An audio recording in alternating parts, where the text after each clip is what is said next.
Hi, Susan. Hey, Dan. I know I was the skies literally cleared about 20 minutes ago, so I had to rush outside and polar line and connect my camera. Mars is right here. Can you see it on my screen? It's like a tiny dot.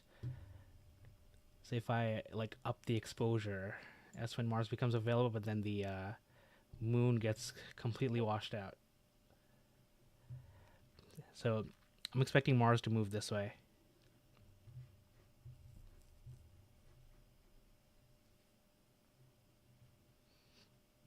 I hope not. It's been cloudy all day today. Uh, don't scare me. Oh no.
I'm using my 6-inch SCT. I knew that this setup would make Mars look really small, but I really wanted to get the moon in full view, so I may actually run outside and also set up one of my sea stars, do a dual stream here.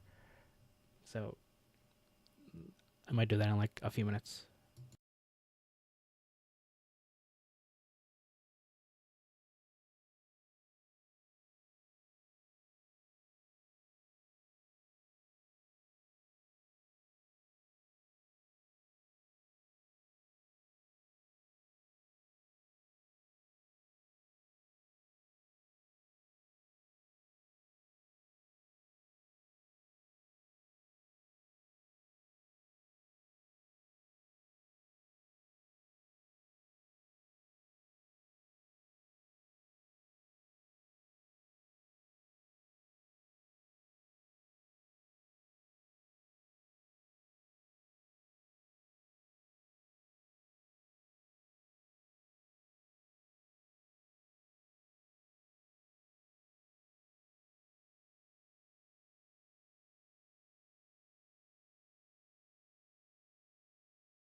No, I wish I did, but yeah, I couldn't get my agent set up. Hey, Beverly.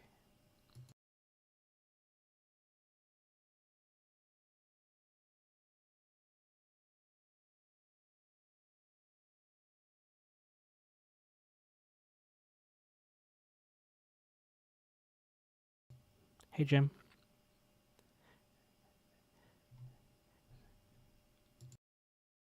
Thank you all for joining. I'm actually gonna run outside with my C Star really quickly and just set it up.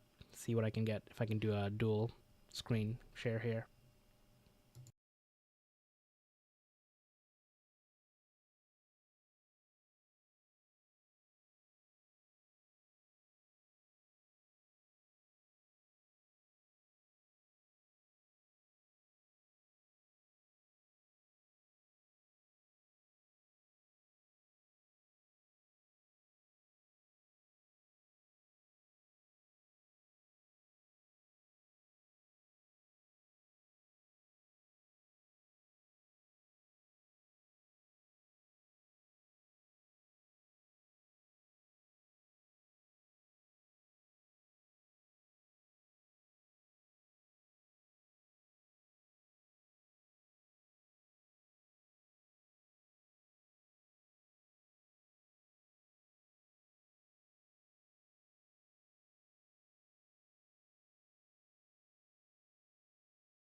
All right, I have the C-Star S30 set up, so that will show up on the screen shortly.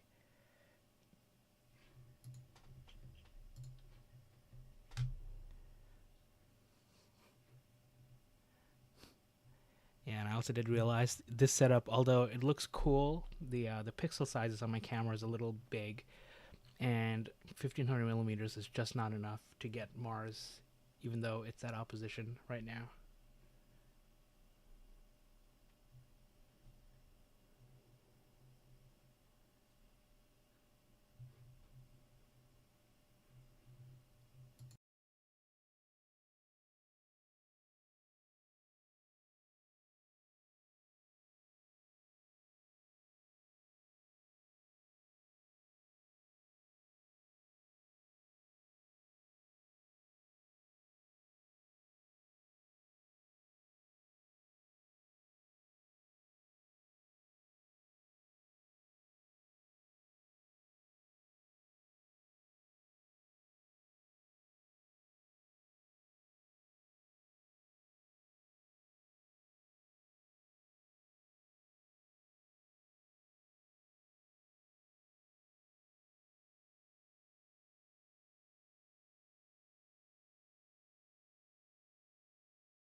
Hi, I'll just testing. Can you hear me?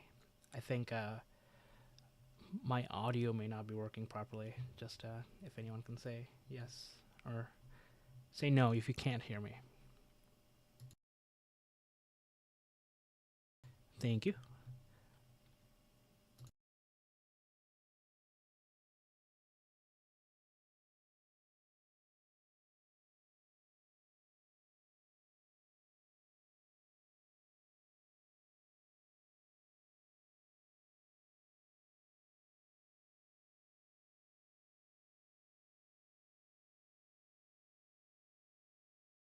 Hey, Rich. Thank you.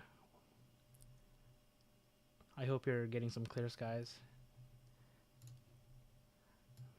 I'm gonna pull up the S30 here. I got that running, so I'll look for the moon.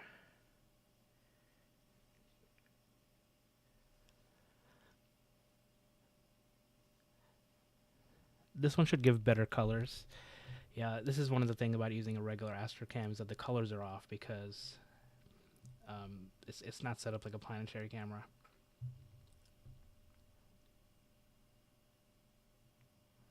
Yeah, sorry, Rich. Look at that.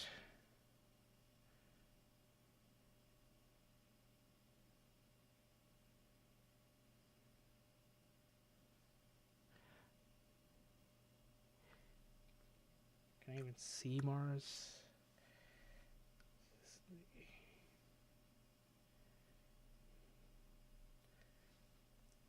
Oh, look in the wide field. Mars kind of shows up on top. I think that's Mars. It might. No, it's too far. Okay. Ooh. I'm having some connection problems. Okay. Um.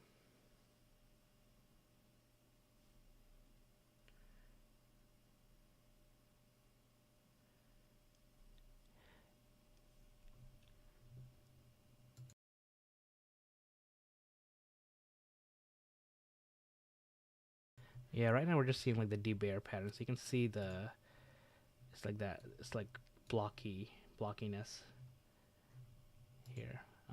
If I turn off debear, like it looks a little bit better, but you can see the actual pixels. But this is not set up like a planetary camera, so it's definitely acting a little bit weird. Lessons learned, because I was thinking about using this camera for the upcoming lunar eclipse, but I guess I'm not going to. I'll stick with the DSLR.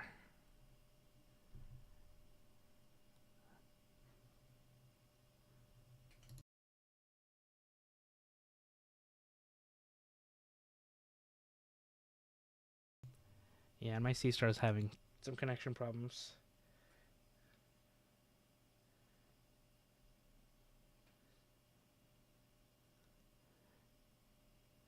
Right, I'll just take this off screen maybe until I figure that out.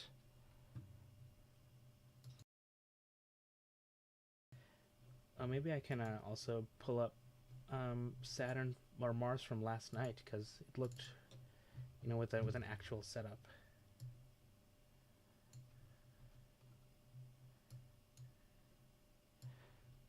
Yeah, so this is Mars from last night, which I used to practice, but it was a much larger setup. If I were to use this setup here, we would only see about like this part of the moon, but that would look cool too.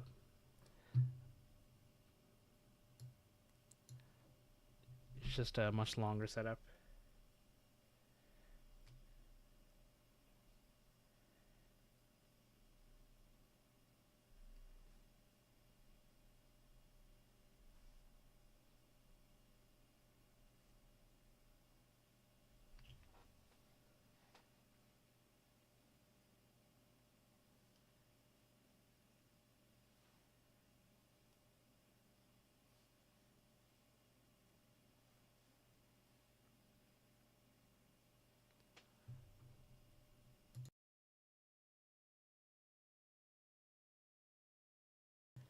Yeah, I did think about setting up both of them at the same time, but I didn't have clear skies until like 8:55. I started setting up while it was still cloudy, hoping. But if I had time, setting them both up would have been cool. But I'll settle for this for now. And I can process this later. Mars will have some detail, not like yesterday, but I'll process each of these frames. So I'm taking 300 frames or 150 frames, small frames, because these are giant file sizes. Let's see. I have to put them on an external hard drive. Yeah, these are each of these are about 3 gigs. I tried doing a 300 frame one that was almost 8 gigs. So 150 frames. I'm taking a bunch of them and then I'll process it and then turn it into a time lapse. That's the plan.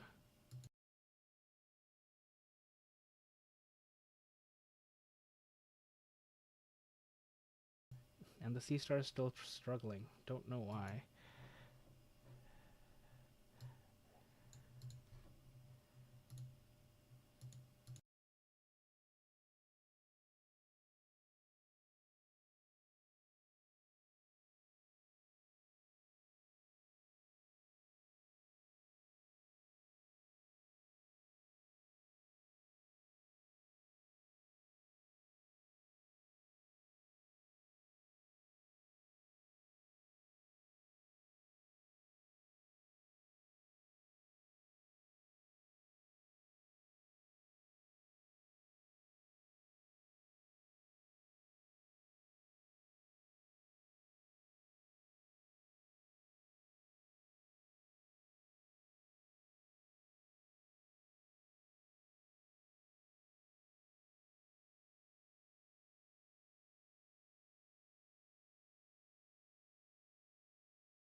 No, I'm using the S30.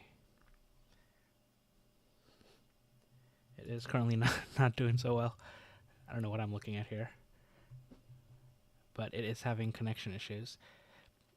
I may have to run outside and then move it closer to my house or something. It's not that far from where this computer is, so it's a little bit weird. And Mars is getting so close. Yeah, these smart telescopes are amazing, but they struggle when it gets around like this temperature.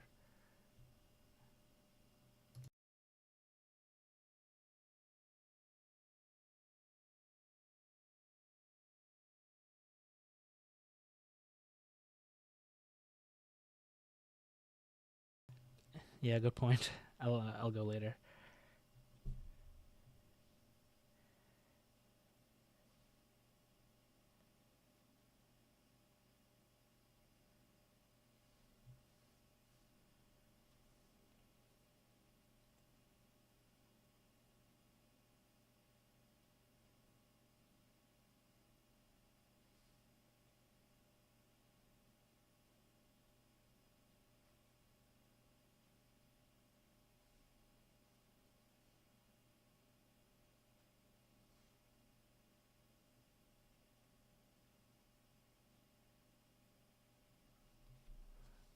There it goes. Look at that.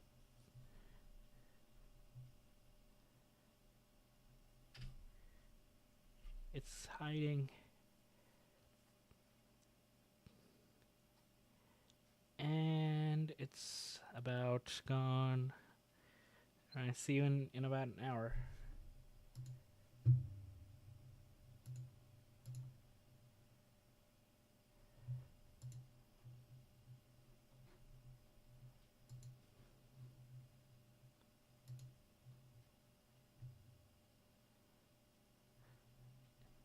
Look at that. Now I can look at the full moon. Oh, the moon is also drifting in my setup. It's okay. I can move it.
Yeah, sure has. It went behind the moon 2 minutes ago.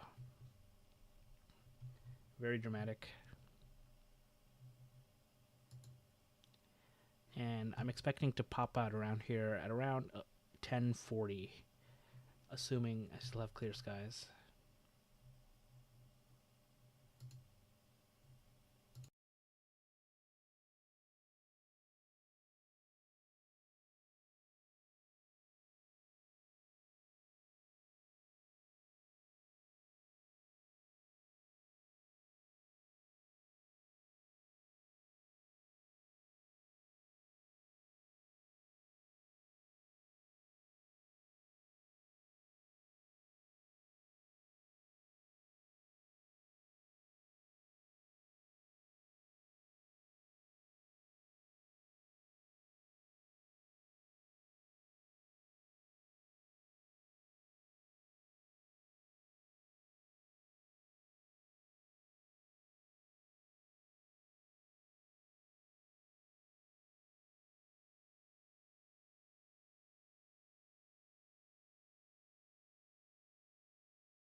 Oh, sorry, I wasn't talking. I was just playing with my settings.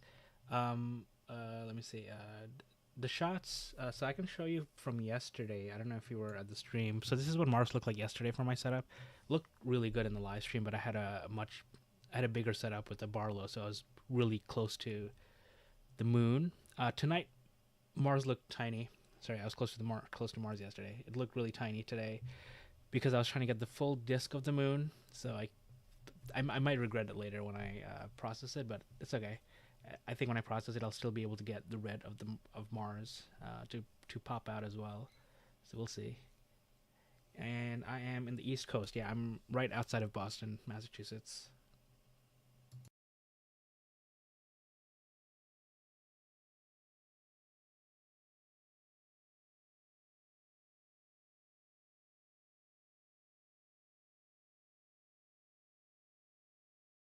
I did also take my C-Star S30 out. I was trying to dual stream, but the C-Star is not cooperating. But I just restarted everything, so I'm gonna try it again. Are you from the East Coast too?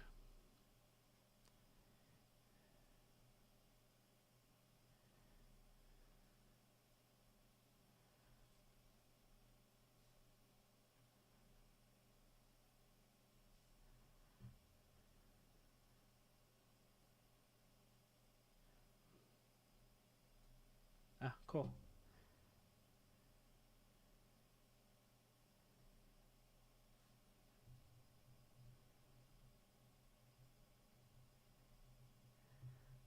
Um, Cropped in for this for Mars.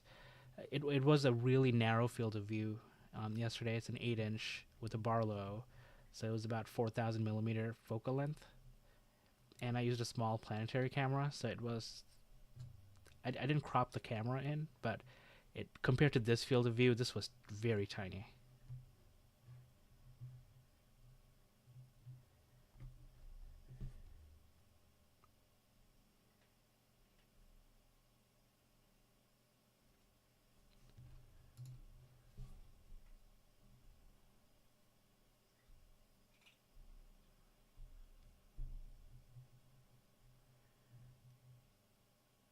This is 1500 millimeters with the crop sensor, so it like barely fits.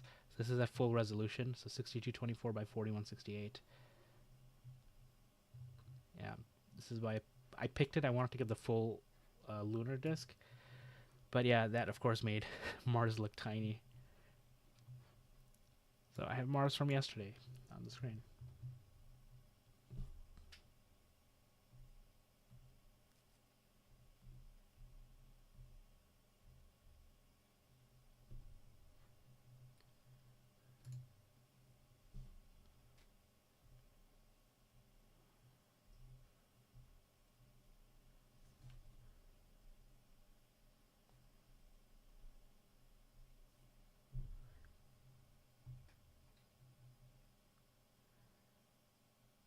Thanks, Chris.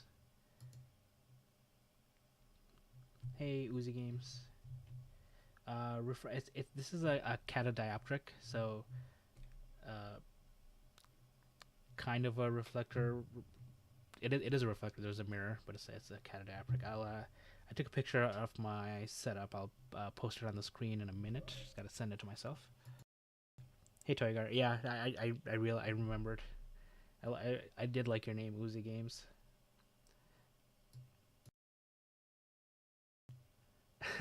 I know I could Photoshop this because it is technically from like a day ago, so it's very close. But I'm probably not going to because I think I can make Mars look okay. I'll try, and then maybe I'll make two versions.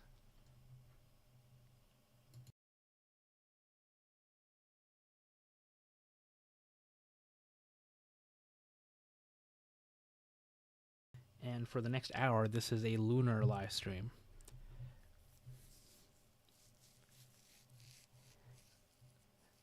The moon is not yet full.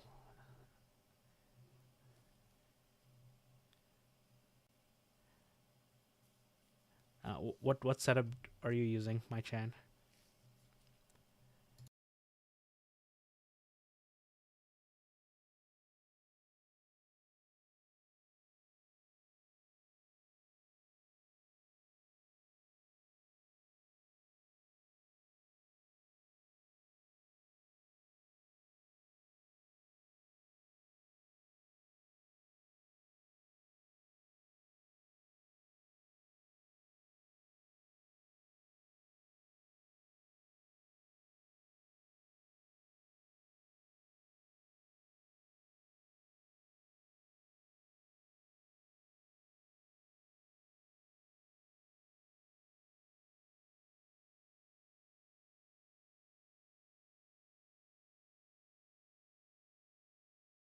Oh, nice. Yeah. Did you post that picture? Um, oh, you did. Yeah. Yeah, that's gonna be good. Are you planning on processing it? Oh, cool. S50. Yeah, I have the S30 outside. I'm trying to like dual thing. What this is, I am having a lot of connection issues. So I'm trying to troubleshoot on my other window.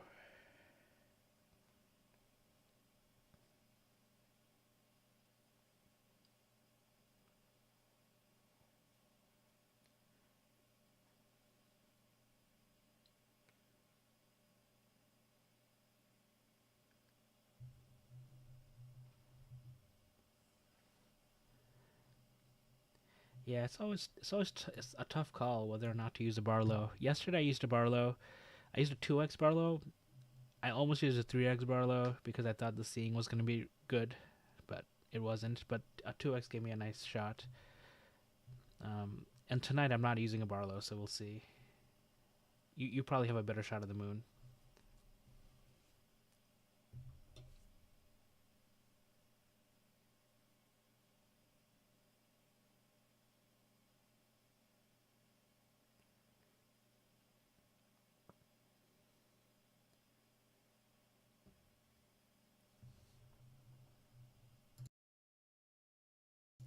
The seeing is always poor around here.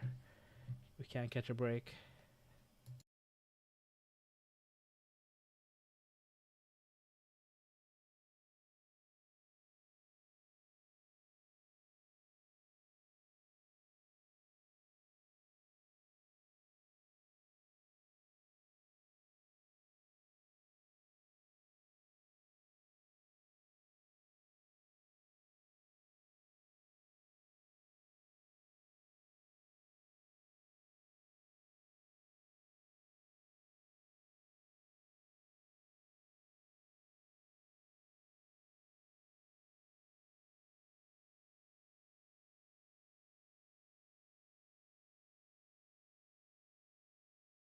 The temperature is.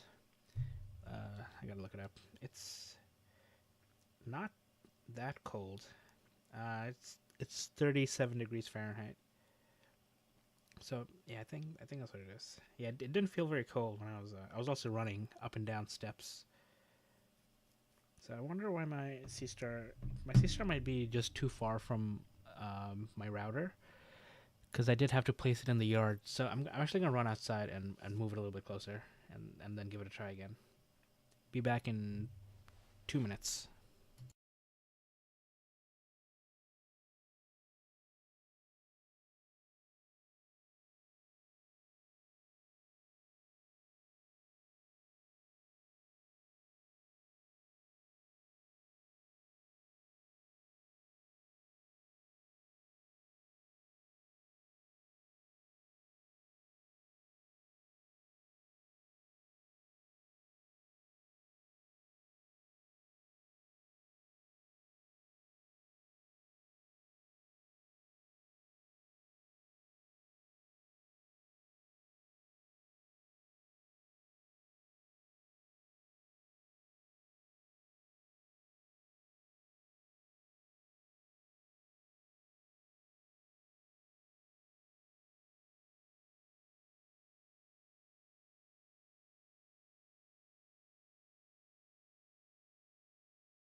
Yeah, I just ran outside. It's actually not that cold. I ran outside with short sleeves. Felt fine. So I don't know why my C star is struggling. But I just restarted it, so we'll try it again. Yeah, clouds are good for that in the wintertime. Forces you to stay warm.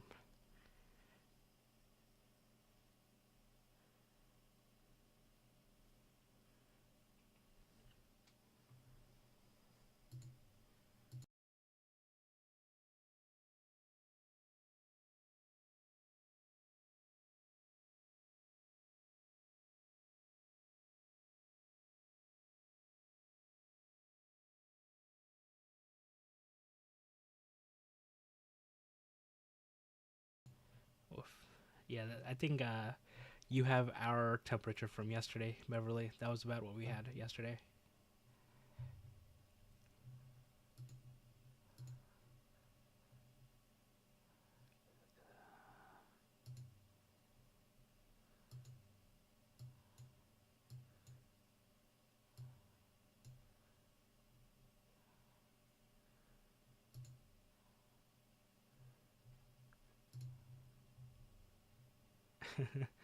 It's the atmosphere.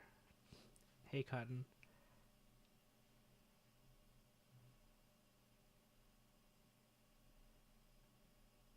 Oh, cool. Where are you located, Cotton?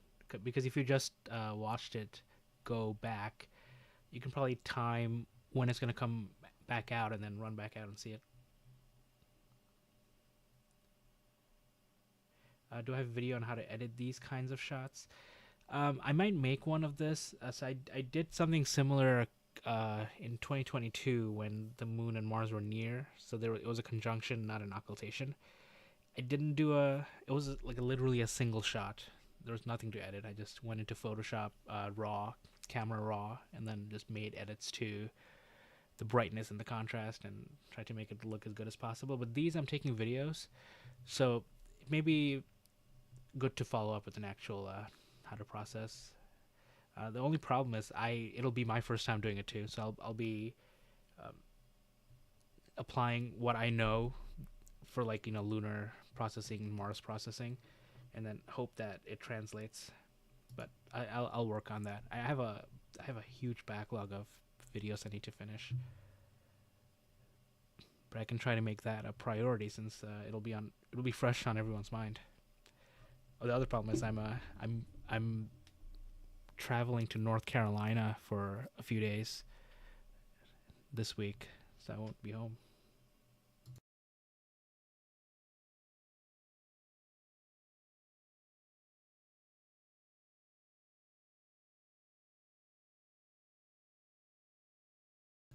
Also, random thought. I want some chocolate.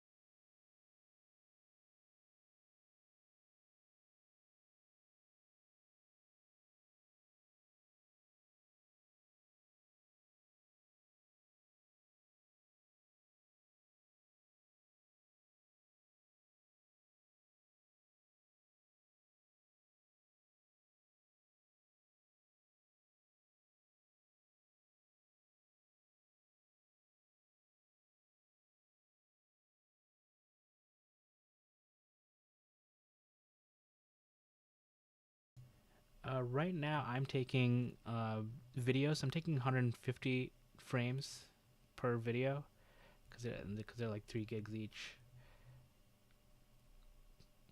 and then I'm taking them every 30 seconds. I have auto run running. If I look here, yeah, so I'm taking 150 frames and then wait 60 seconds and then keeps doing it. So I have 1,000 of them. The frames per second is so small too. Whoops.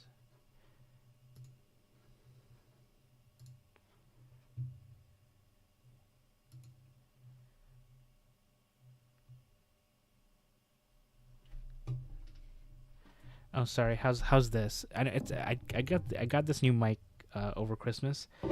It's a really great mic, but I don't know why it doesn't hear me. I gotta figure that out. I just have to move it closer to my face.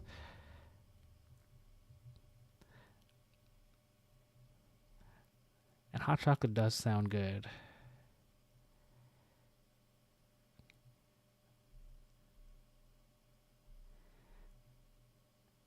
Yeah, I used to actually have a NAS server running from a Raspberry Pi. The Raspberry Pi kind of failed, so I ended up just using a dock that does RAID storage for a while. So and I just got a new computer. I just built a new computer, so I think I'm going to turn my old computer into an actual NAS server.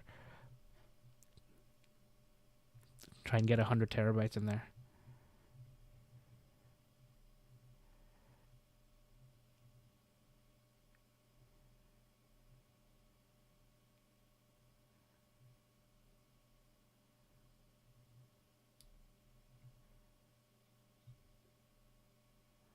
Oh, cool. Yeah, I'll take you up on that.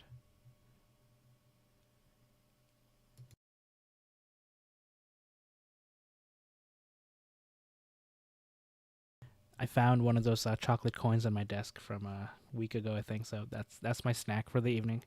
It's $50 worth of chocolate.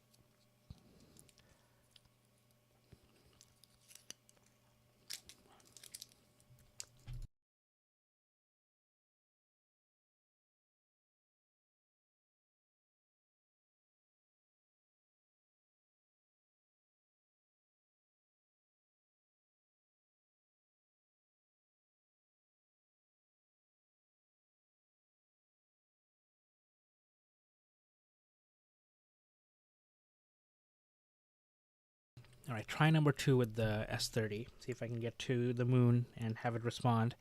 I moved it about 30 feet closer to the house.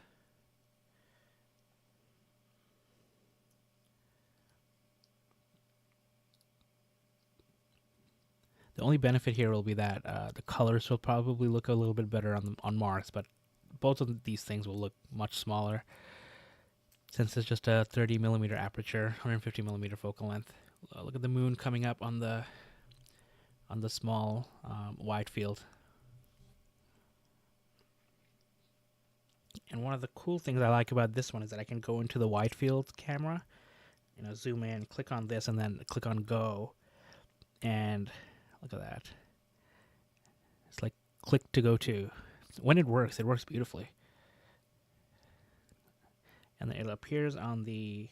There's definitely some connection issues. You can see it stall.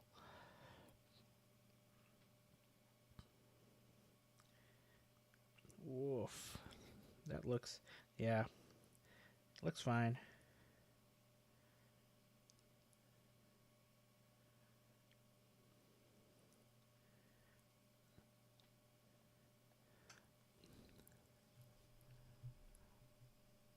Yeah, the Sea Star. It's the problem is it's 37 degrees outside. It's not cold. It's not that cold.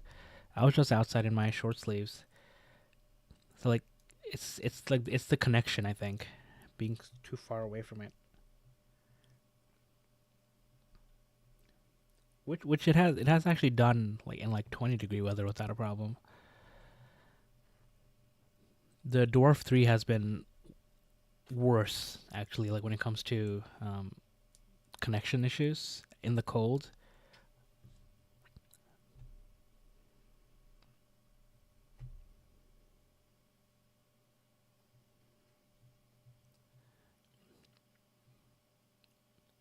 How cold is it where you are?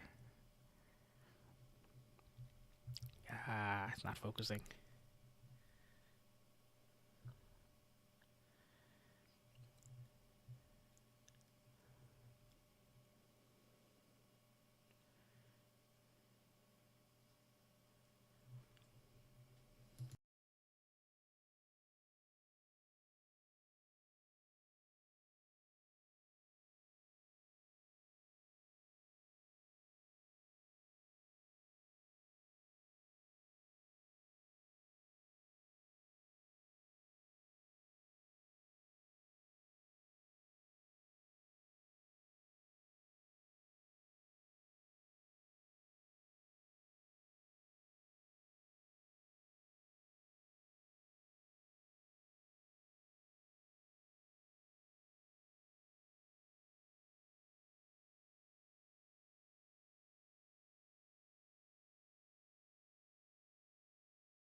Woof, that is cold. 10 degrees. We haven't had that in a few weeks.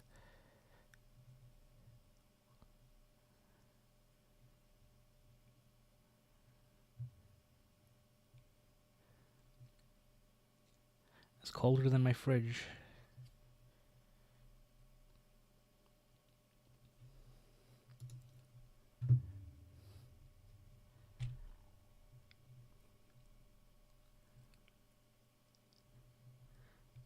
Cotton, where are you located?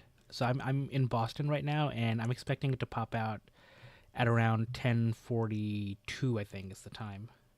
So it really depends on where you are. I can look it up for you.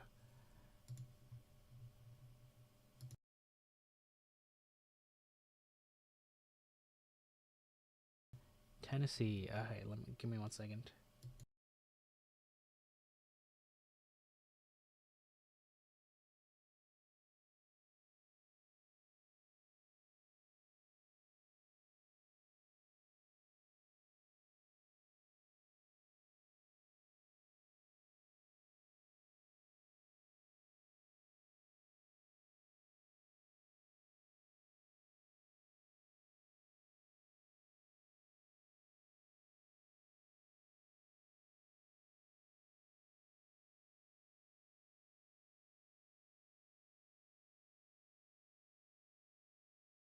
So I posted this in our Discord earlier today, and I don't know what part of Tennessee you're in, but Memphis is on this list. So it disappeared around 8 p.m. your time, and it's reappearing at 9:07 p.m. So I think you have what 10 minutes, and then it should start appearing again.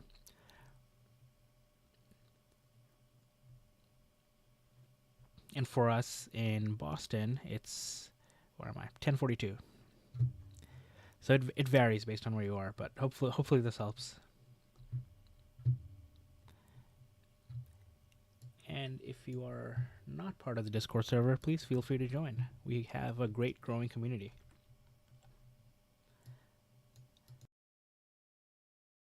I will post the link in the chat. Oh, cool. So you're like 2 minutes behind. So it's probably going to be around like 9:09 or something. So you probably want to give some buffer time.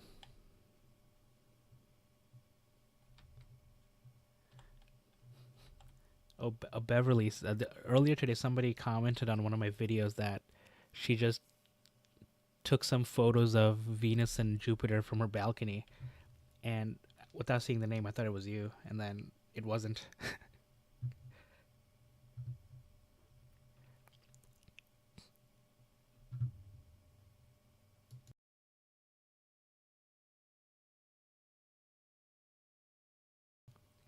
I did send her an invite to the Discord, so let's see if she joins.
I think the Sea Star is kind of cooperating now.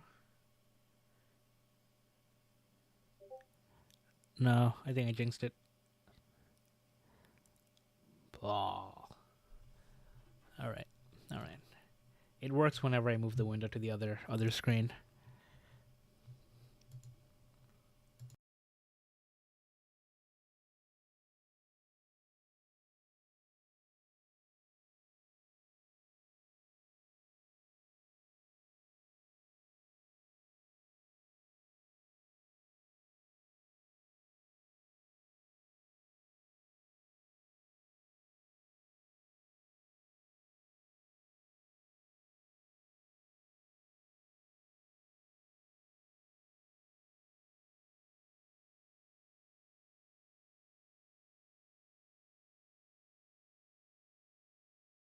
Yeah, much smaller.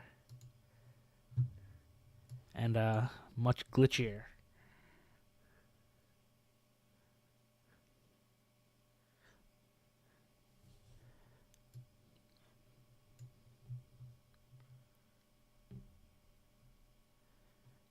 Yeah, yeah, it's nowhere close to being negative 10 degrees Celsius right now. I think it's 4 or 5.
Um, it is super bright, but because I'm using a camera, I can control the exposure. I'm doing 14 milliseconds, so that kind of makes it look a lot darker.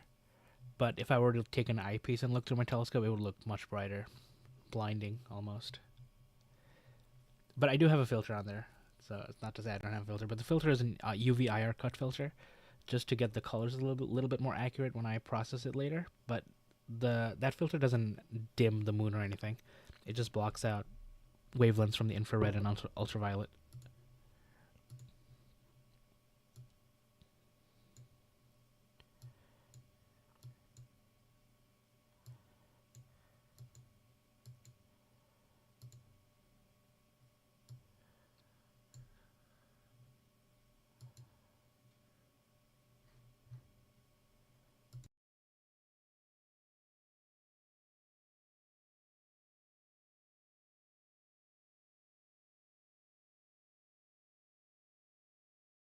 Once this video stops, I'll turn it up to like 50 milliseconds. So you can see just how bright it gets, just to 50 milliseconds.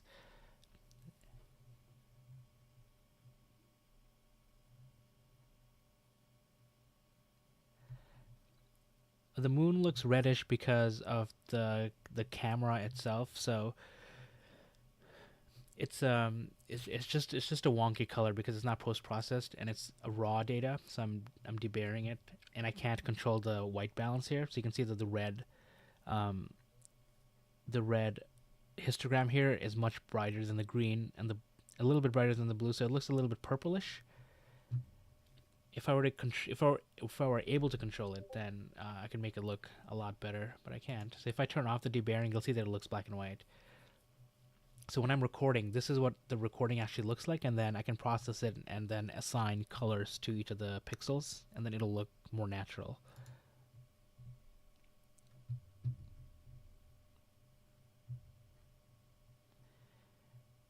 Hey Mia, I'm using a NexStar 6SE telescope. It's a 6-inch SCT, and you did remind me that I need to send myself a photo of my setup because I said I would show it on this stream. So give me 1 second. I'll show you exactly what I'm using.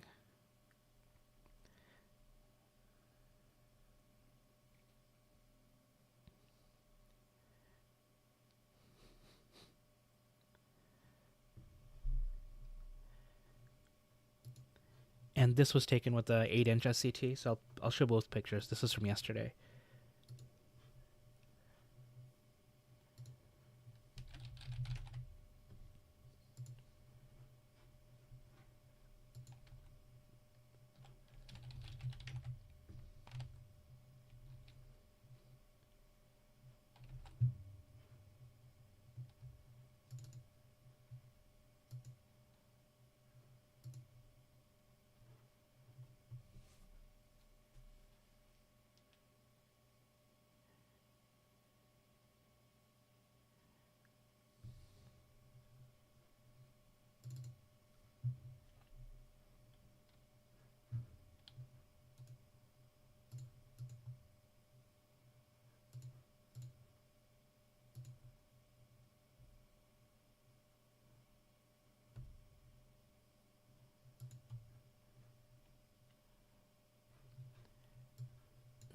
All right, so this is my setup here. So it's a NexStar 6 SE 6-inch SCT, and I'm using a crop sensor Astrocam here. I have a filter drawer here, and this is the mini PC and external hard drive pointing to the moon. And this is the telescope from yesterday that took this picture.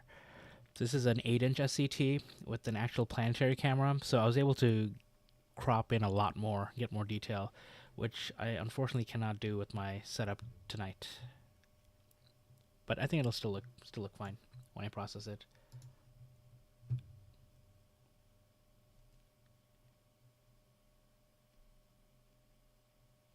Oh, thank you, Cotton. I appreciate that. It's like one of the things I love about outreach is showing people things. It's like my son. You know, he's always showing people things, like his toys, food he's eating. I'm kind of like that, but with space stuff.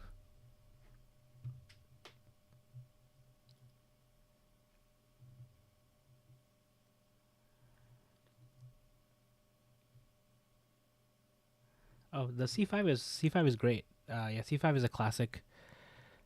Just like the C6, the kind of like the one that I have. And if you have a good deal on it, like I would grab it. It's a nice portable telescope, I think. Like the 5 and 6 inches. Like I put my 6-inch in a toolbox from Home Depot. Bought some foam and made my own case for like $20. It's really portable. Goes into my car. Much more portable than my 8-inch, even though that's just 2 inches bigger.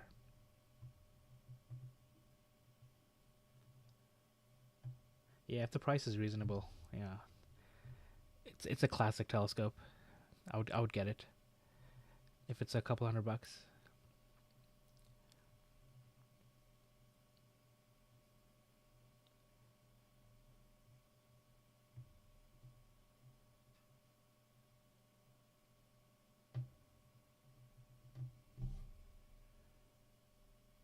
Yeah, that's great, Beverly. That people are coming to you for stuff like this. That's always a good feeling. I recently I'm partnering up with another astronomy group here in Boston for the planetary alignment on the 24th. So we're gonna set up on a park in Cambridge, and then try and get foot traffic to get people to look through our telescopes. Hopefully, it's clear and not freezing. That's my only two requirements. Oh, the white tube C5. Yeah, that's an even more classic. That's older. I think the older um, C5, C6 telescopes have better glass, even though they may not have the better coating that the newer models have, like the XLT coating. But yeah, I think the C5 is good.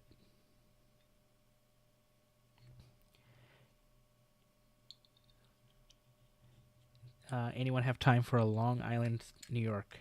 Uh, are you talking about the drink, the Long Island, Long Island? Because I used to drive up to Long Island, or I guess east to Long Island when I lived in Queens for a lot of outreach and a lot of stargazing when I used to live there.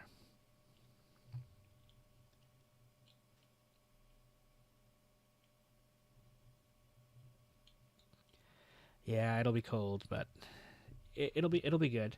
I did take a picture of the last planetary alignment where things were in order. I'll find that and put it on the screen here. It's on my imager.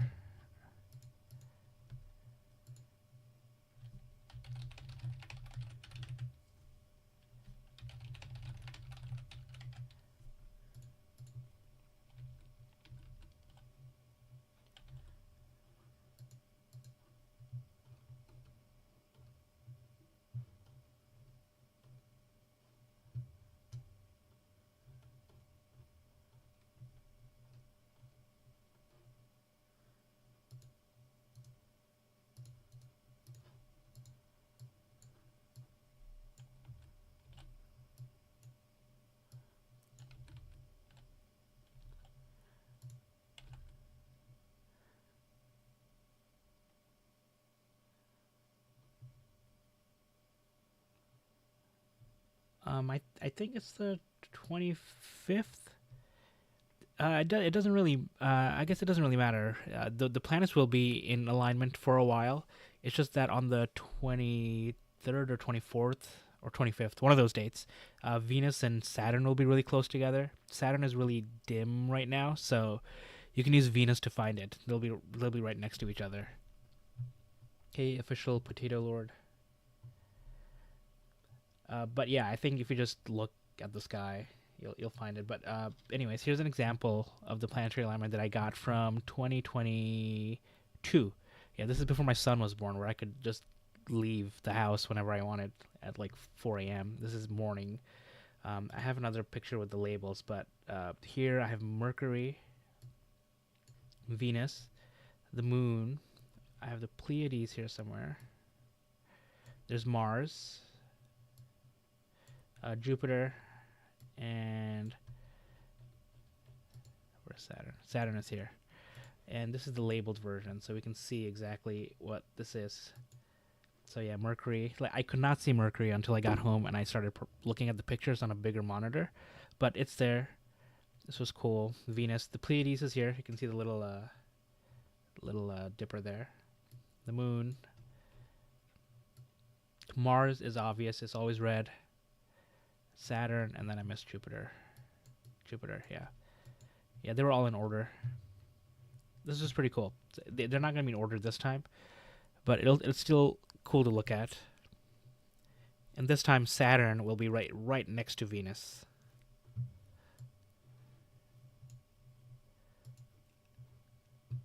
Thanks, Cotton. Yeah, this was I used to just trek out to places whenever stuff would happen. I can't do that anymore. I still do that sometimes. I did it for the comet in October, but it's much harder.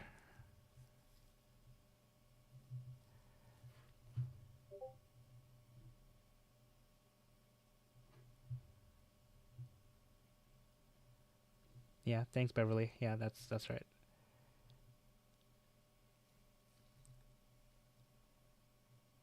Whoa, 12-inch f5 for $300. That's first of all, that's an amazing deal, and second, that's an excellent planetary scope.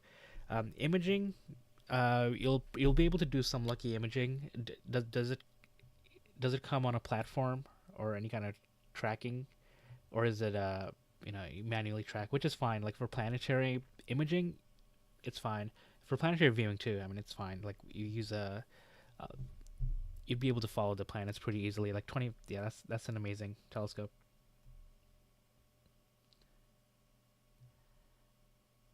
Oh, cool. Hey, a solar eclipse person. Welcome. I think I remember. I may remember your name. I don't know if you've been to one of my streams or watched one of my videos. Susan Todd sounds really familiar.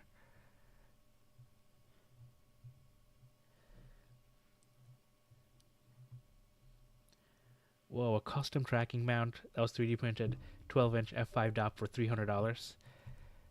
Did you rob this person?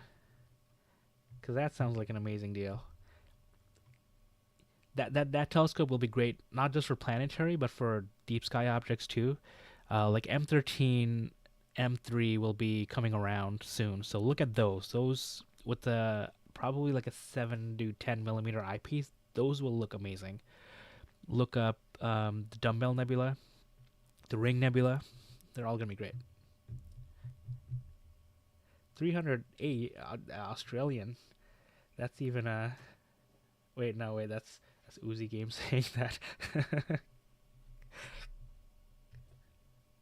It was listed as a 10-inch. Okay, I do love deals like that.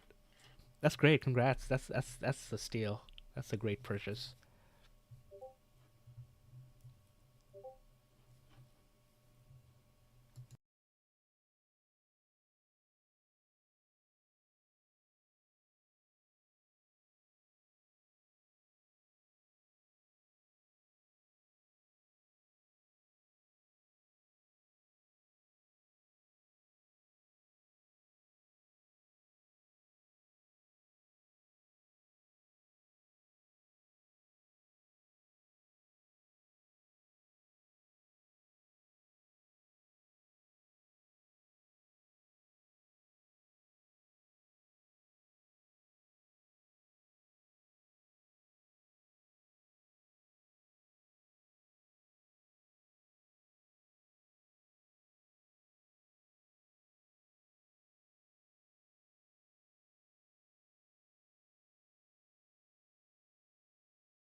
If you haven't joined our Discord yet, you should join and share a picture of your telescope. My astronomy club has a 25-inch f3.8 Dob. It's on a tracking platform, a custom tracking platform. I wish I had anything to do with building it, but it's a custom build, everything, except for the mirror. I think they had to have the mirror professionally made because it's so huge.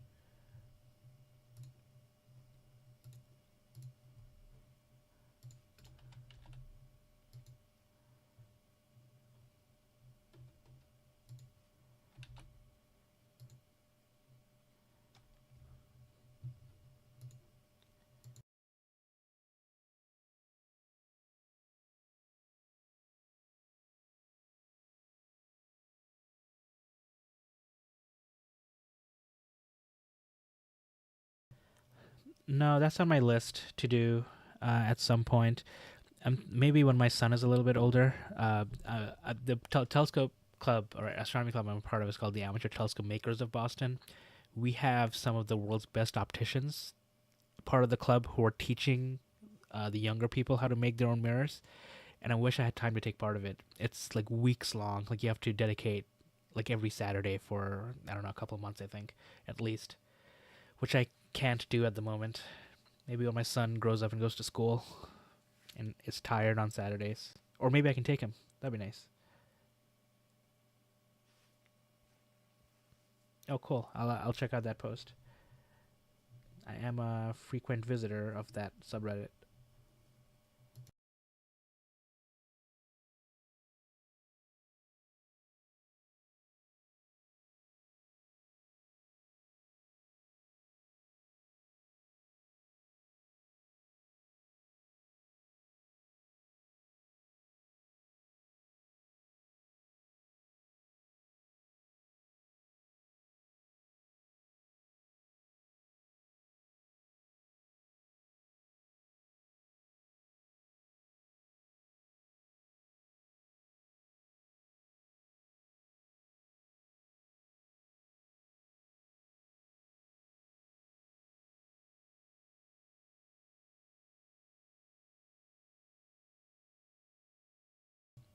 Yeah, I agree. I hope he sees it that way. Uh, I'm afraid that since I'm so into astronomy and astrophotography, he's gonna hate it. So I have to make this all look cool by the time he's old enough to realize that his dad is just a huge nerd.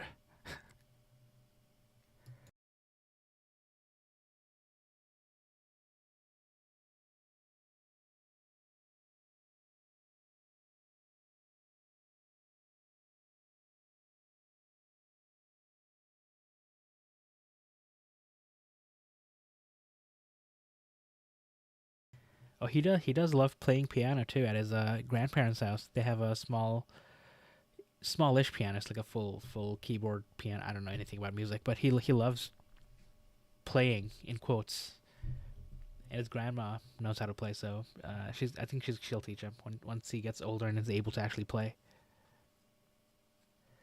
Hey Philip, no, not yet. We're expecting it around 10:40 here in Boston, so we've got about 20 minutes left.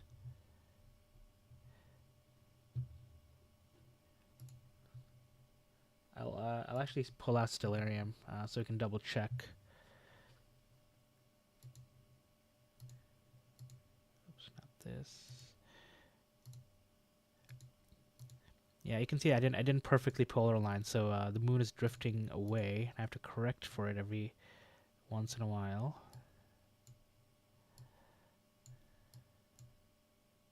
Oops.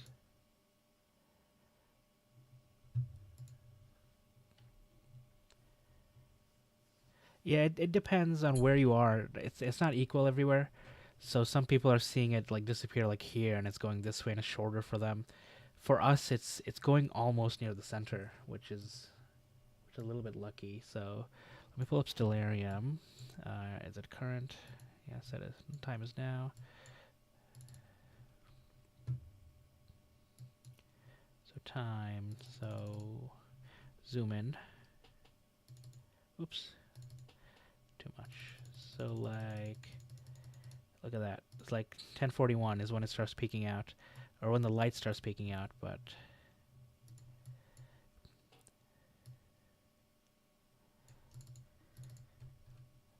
dope.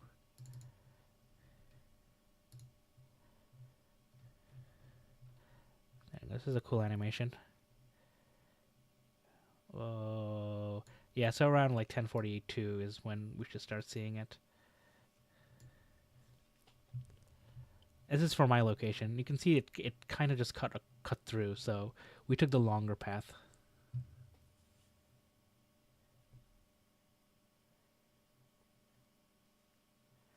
Oh, thanks, Susan. Yeah, yeah, I don't think he'll have a choice but to start young. He may or may not already have a telescope that's ready for him whenever he's ready to pick one up.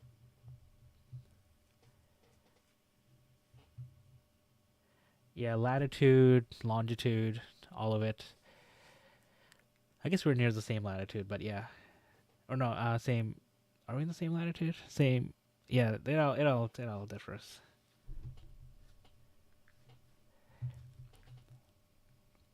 And we'll start seeing it pop up here. So I'll zoom in. Not yet. I'm doing it too early, but I'll zoom in. At some point, I'll turn up the I'll have to turn up the exposure to like 20, 25 milliseconds, because otherwise Mars will look not bright enough, I think.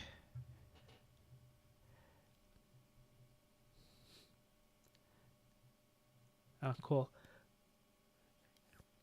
Yeah, Toronto. I'm trying to picture it without looking at a map, but yeah, that sounds about right. Or just slightly off in both latitude and longitude.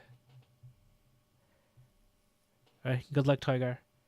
Let me know how it goes.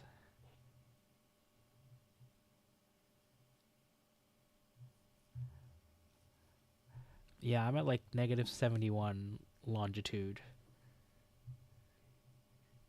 You're at what? -87.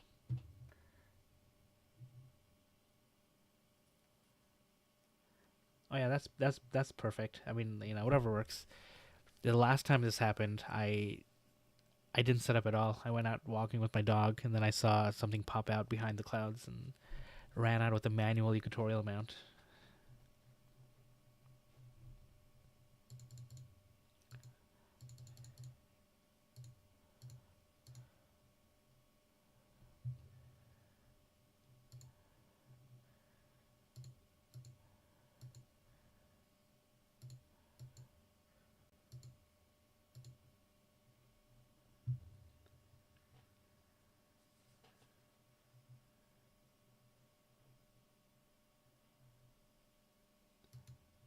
Oh, hey, Rich. Thanks for joining. I'm sorry about the clouds. Your 14-inch sounds amazing. Yeah, sorry you're missing it. There are people at my astronomy club. Um, they opened the clubhouse. I wonder if anyone opened observatory, we have a 16-inch Meade LX200, which is an SCT. So Mars should look pretty nice in there. How often does it happen? Uh, Last time it happened with Mars was in 2022, so it's like 3 years.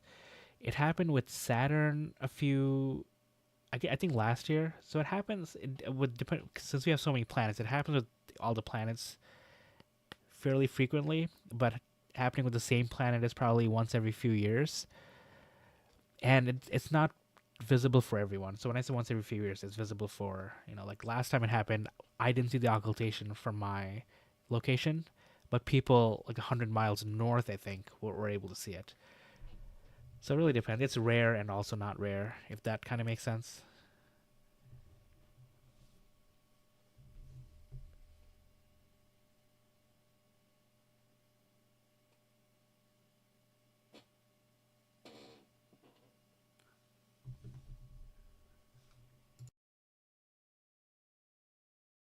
And we are going to see a lunar eclipse on March 14th. So the night of March 13th to the morning of March 14th. So that's the first lunar eclipse since 2022. So it's been a while since a total lunar eclipse, not just a lunar eclipse in for the U.S. So you'll be able to see it from Tennessee.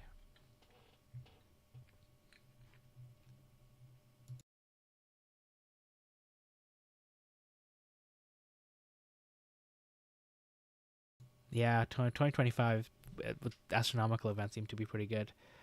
What are you all looking forward to next? For me, I think it's definitely going to be the total lunar eclipse. It's been a while since I've photographed a total lunar eclipse, so I got to practice a little bit, and I'm going to try and focus on that next. Oh yeah, planetary alignment for sure. I'm doing an outreach. I don't know if you were here when I mentioned that. I'm partnering with the PopScope, which is in Boston. And we're going to set up at a park in Cambridge on the 24th. See if we can get people to pay attention to the planetary alignment. Seagull Bay. Are we looking at a live view now? Yep, it's live. It's like happening right now. The only delay is my internal network delay, but the network it's only 6 millisecond delay. So yeah, it's happening now. So in like 14 minutes, we will see Mars peeking out here. So I'm gonna bring Stellarium back so we know exactly where it's coming out of. So it's gonna be like this area here. So it'll be coming out right here. So you can see the craters here. I think the seeing conditions are getting a little bit worse. Looking at, you can see the moon wobble. It's like looking through a glass of water. So I'm expecting Mars to pop up right over here.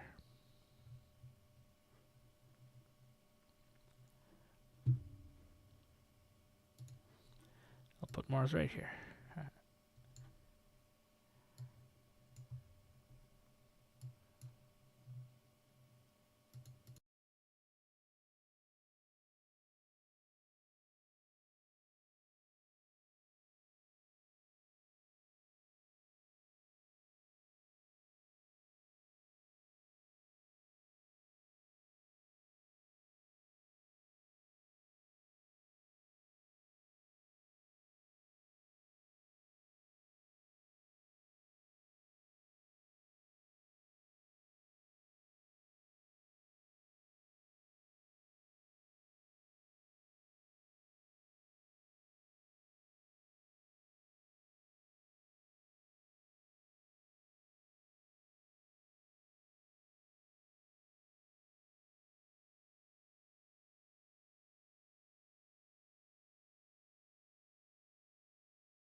Oh, nice. Yeah, you probably saw it like almost 25 minutes ago, right, Cotton? Yeah, the farther west you are, the earlier you're getting to see it come out on the other side. It's kind of like the eclipse.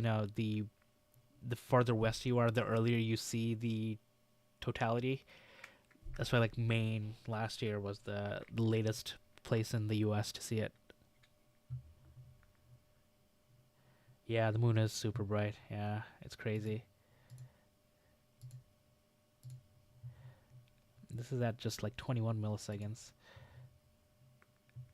So I just upped the exposure so that I can see Mars pop out. Mars is really dim.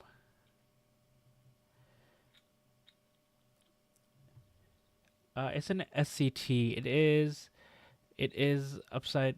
Is it upside down? Um, I think I flipped the camera, so I think I think this is a correct orientation.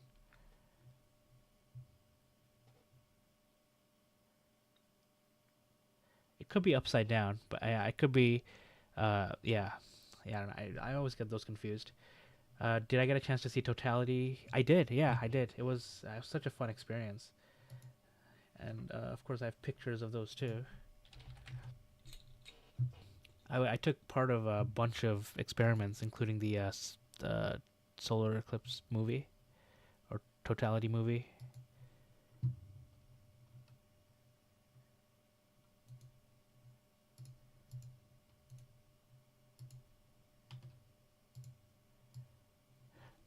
Yeah, here's just one of my composites from totality. I took this from upstate Vermont, or like northern Vermont. We were planning to go to Texas, but that did not work out. Mars will appear on the right side here. So Mars will appear right here.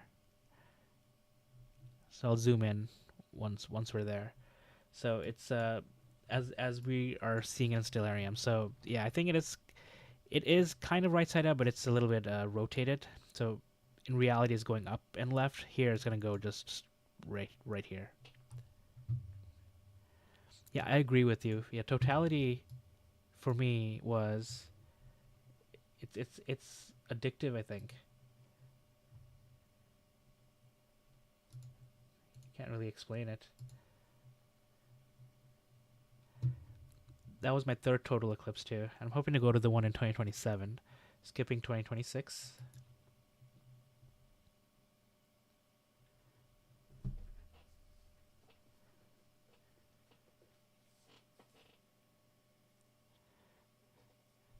Oh yeah, Mars is currently near opposition, so this is going to be the biggest we'll see it for a year, or actually for 2 years almost, because Mars has an 18-month orbit, whereas we don't. We have a 12-month orbit, so it takes a little while to catch up. But a couple years ago, the last opposition, Mars was almost twice as big. I think Mars was huge. Yep, I know how you feel. Yeah, if you haven't joined our Discord, there's a bunch of Eclipse people there too. I know some of us are trying to plan a trip together, especially if we're gonna go to like Egypt or Morocco or something. Like going as a group is probably good, better, safer, etc. And it's probably cheaper to plan too with travel guides. So I'll post the Discord link again. So feel free to join. There's a couple of solar eclipse channels there as well. Uh, Mars is close to Mars is close to perigee. It's not close to perigee or apogee. I'm actually not sure. I don't know what Mars's orbit currently looks like, because opposition and apogee and perigee isn't really always related.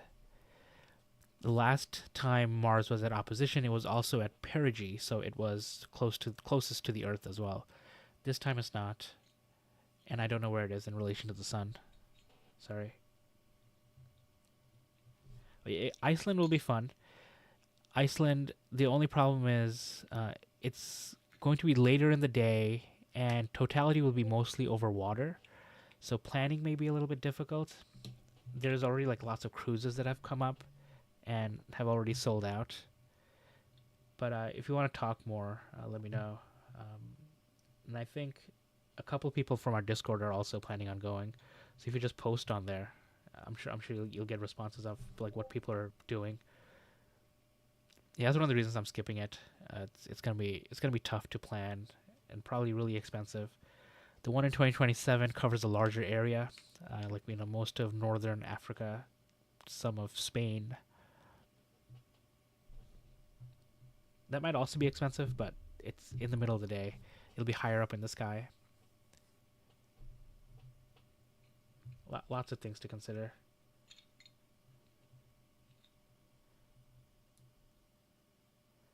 Yeah, I think so. You know, the pyramids by Luxor.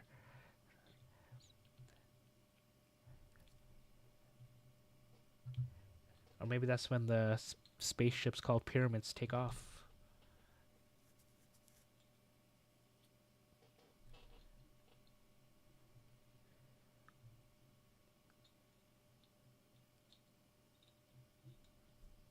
Oh, cool. Where are you seeing it from?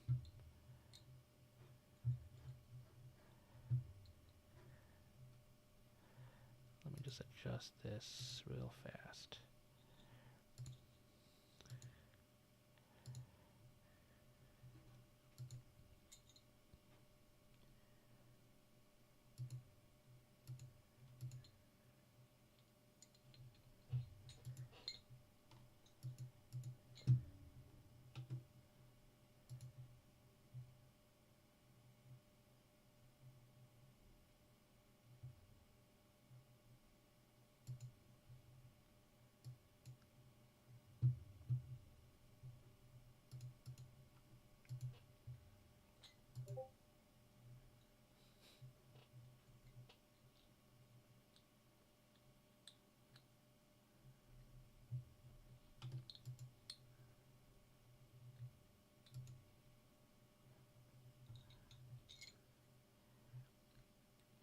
If I had any skills to animate, I would animate flying pyramids over an eclipse. That would be good marketing.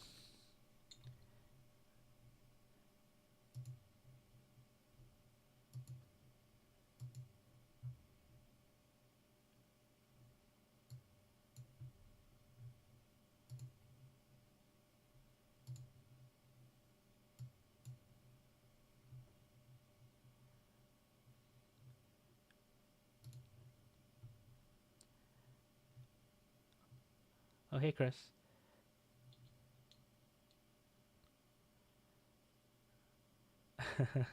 Yeah, that's how it works.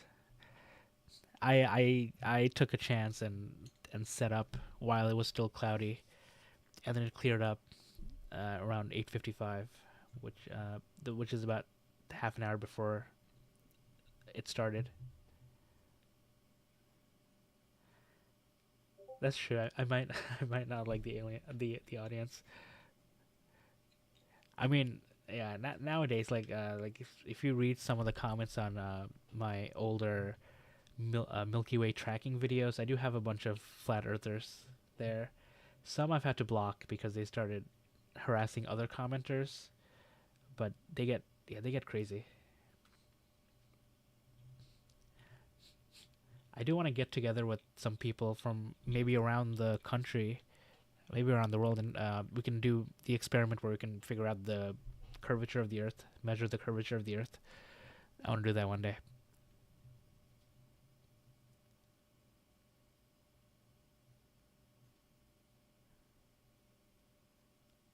Oh, nice. Yeah, that is good timing. All right, 39. So we have about 2 minutes, less than, or about 2 minutes before Mars appears here.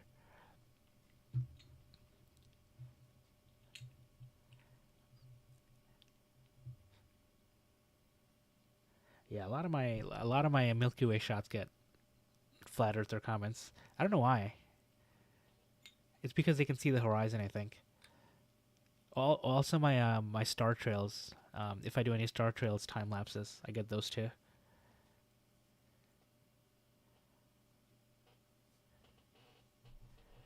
Yeah, they can be, and usually I'll let them be unless they start responding to other commenters and start harassing them. That's when I don't like banning people. I like free, like open to conversations.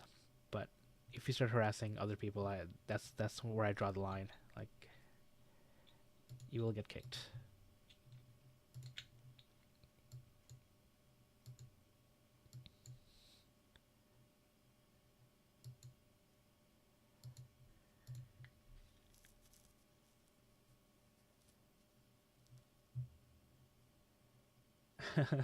I used to actually have another Twitter account back when Twitter was a thing.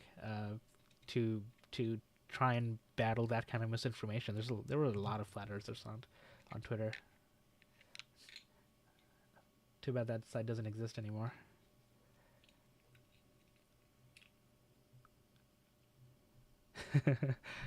Yep, artificial horizons are everywhere, man. If you ever go on top of the Empire State Building. Oh, 1041. Let's see if I'm gonna zoom in. All right. So we should start seeing it pop up around here. Let's see if we can spot it.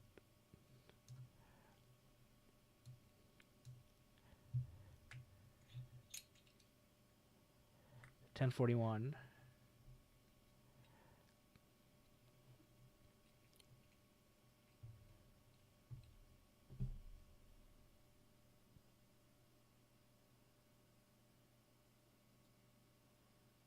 Ooh, 4 triangle shaped. That's interesting. I wonder if they were bats or some kind of night birds. If it's a triangle shape and it looks like wings of some kind, bird tails. I don't know. UAP. There it is. We can see it. Look at that. The moon has a pimple.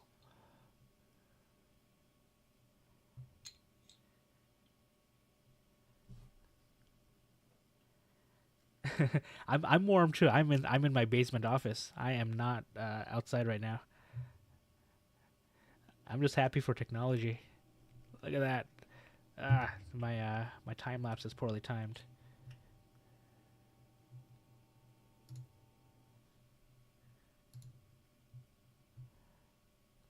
Look at that. It came out. Yeah, when I process these, I know people have asked questions about the color. It's just, debated poorly. It's not a planetary camera, but when I process these, Mars should look redder.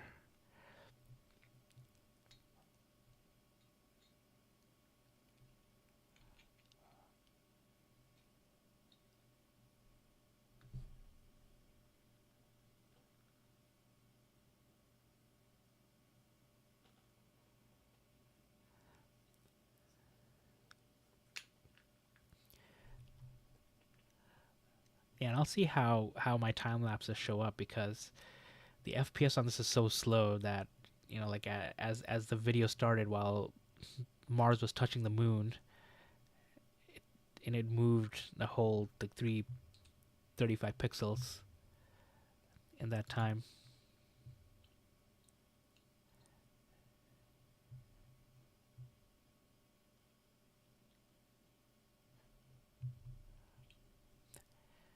I will say, I can say it now. I can't believe I had clear skies from the beginning to the end of this.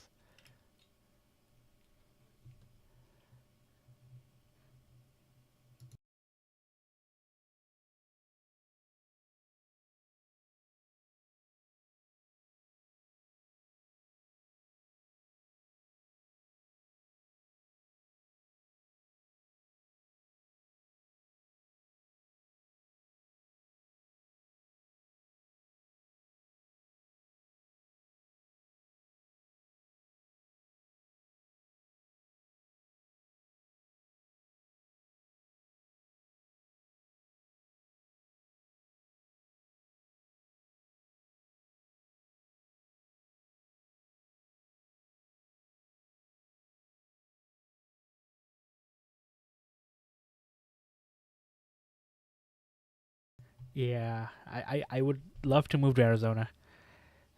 I wish we could teleport so that I can like own a house in Arizona for stuff like this.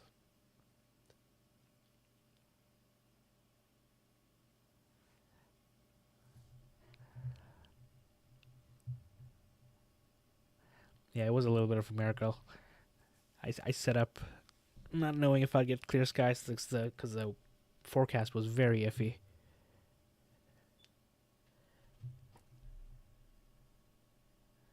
Oh, nice, 136 gigs. Let me see how much I have. I'll put this. No.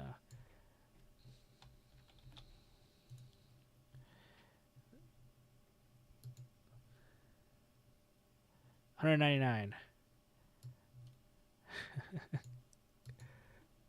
Let's see how much of it is usable.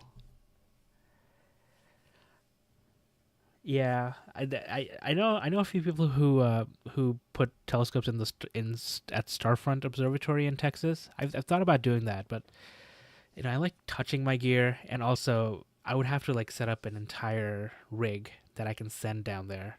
That's the only thing.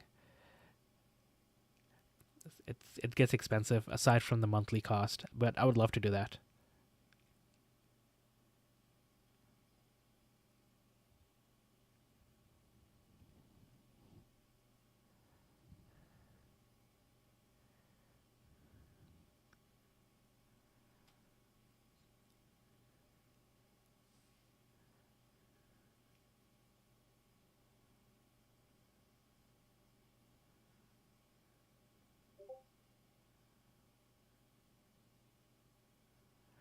Oh no, sorry Dan. I wish I knew a little bit more about binoculars, but I think I have a friend who does. I can ask him.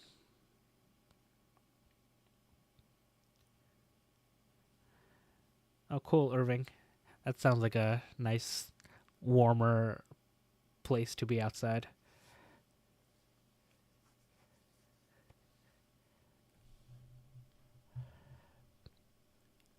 And it is cool to see, like right now, like if we look outside, Mars is so close to the moon, but to the naked eye, like it looks really cool just seeing that bright orange dot in the sky right next to a bright white ball.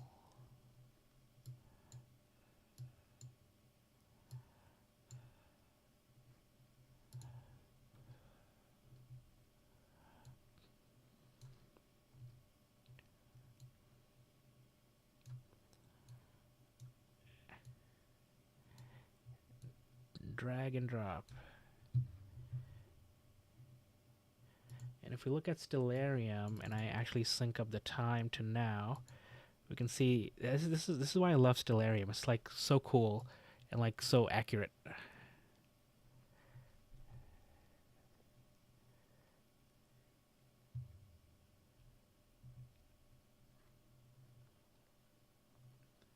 Yeah, red and orange sounds about right.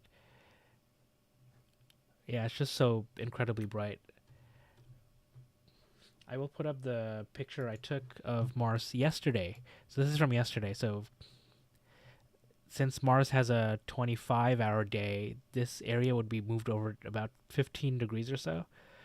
So this was a cool image. So I think I'm glad I was able to do this both yesterday and today.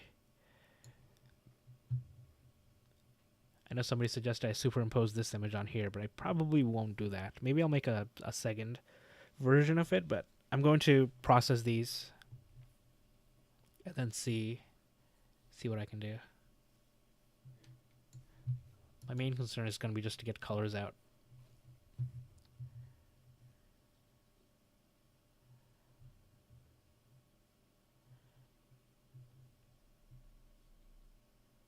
Yeah, the moon moves super fast. It moves, what is it? It moves a full moon diameter every hour, which is insanely fast if you think about it.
Oh yeah, planetary alignment. It's around the 25th, but I think you have a while to look at them. You'll be able to see Venus and Saturn near each other, Jupiter, Mars, and although Uranus and Neptune are in the path, they're gonna be hard to see.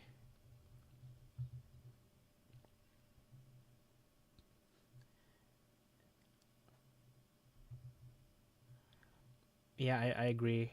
Yeah, Dan Man is part of the Discord.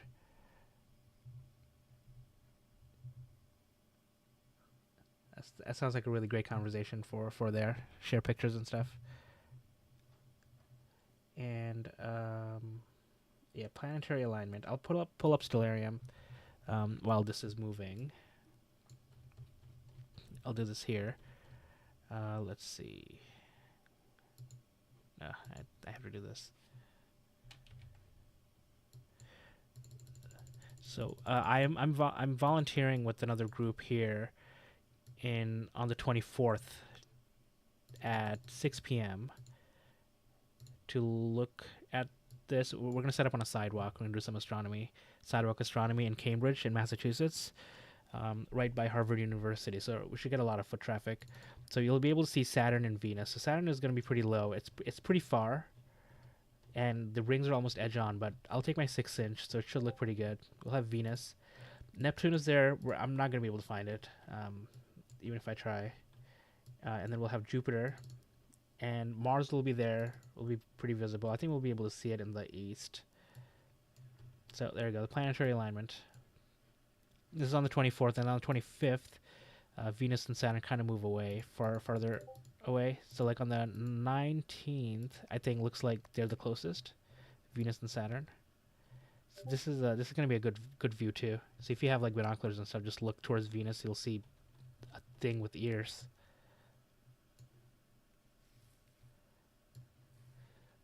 And earlier, I also showed off a planetary alignment picture that I took 2 years ago, 3 years ago, 2022.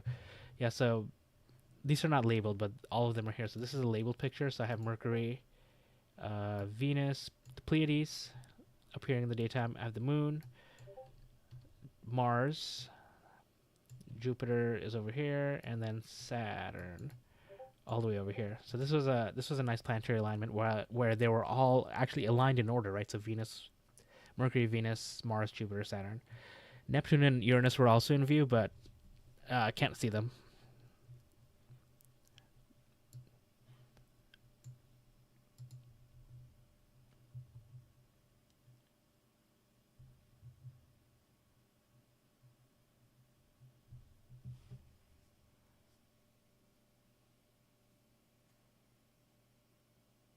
Oh, cool! You saw Uranus and the moons, Chris. I'm catching up. Looks like there's a lot of messages since I started talking.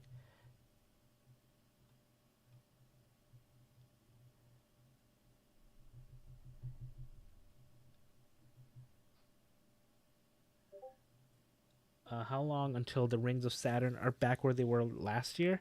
So Saturn has an orbital period of 29 years.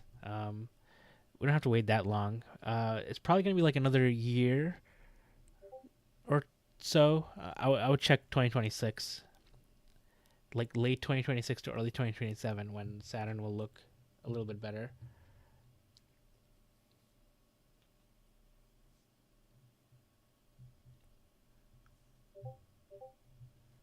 Yeah, Saturn is running away from us.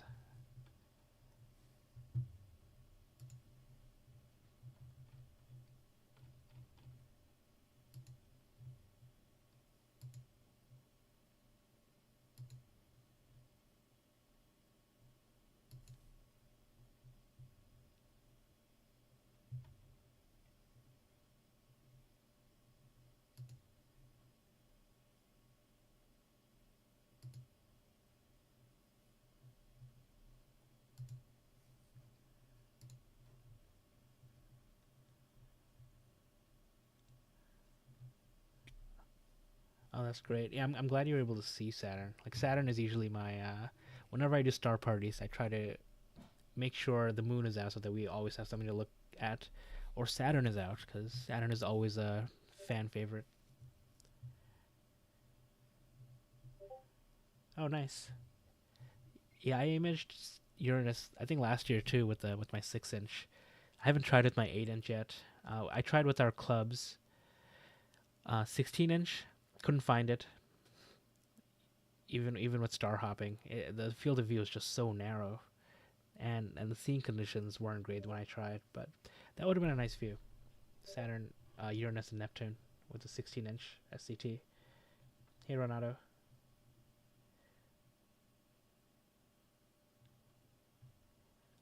Oh, you're at the Atacama Desert. That's awesome.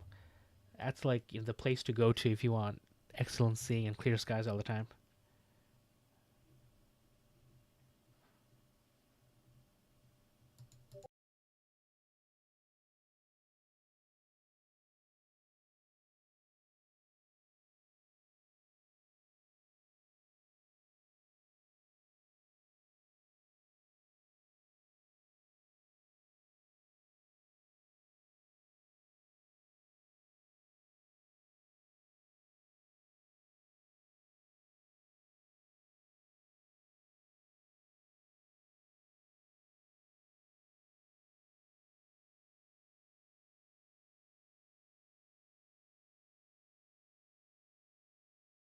Oh, awesome. Yeah, ZWO makes some really nice stuff. I like them. They did send me a package today, and I think I know what it is. I think it's their camera angle adjuster. I have to open it up. I'm gonna open it up after this stream and confirm.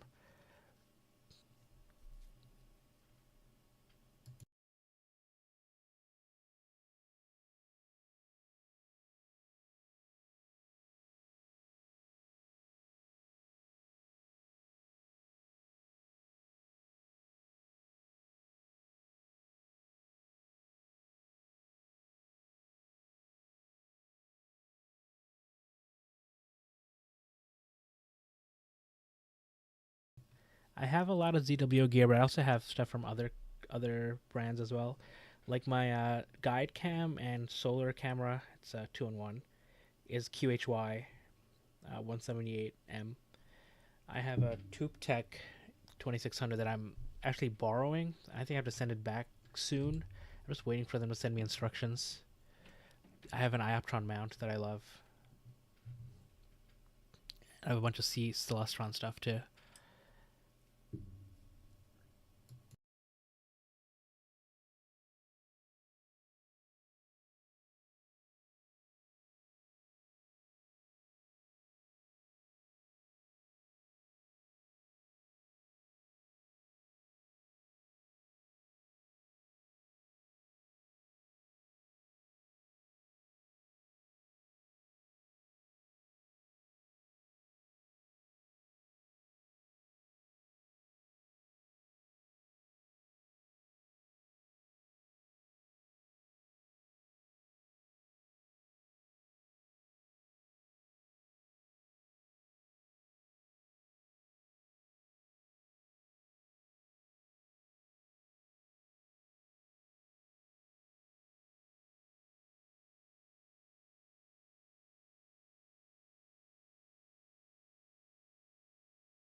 Oh, nice. Yeah, I have the TubeTech equivalent of that, the 20 ATR2600C is what they call.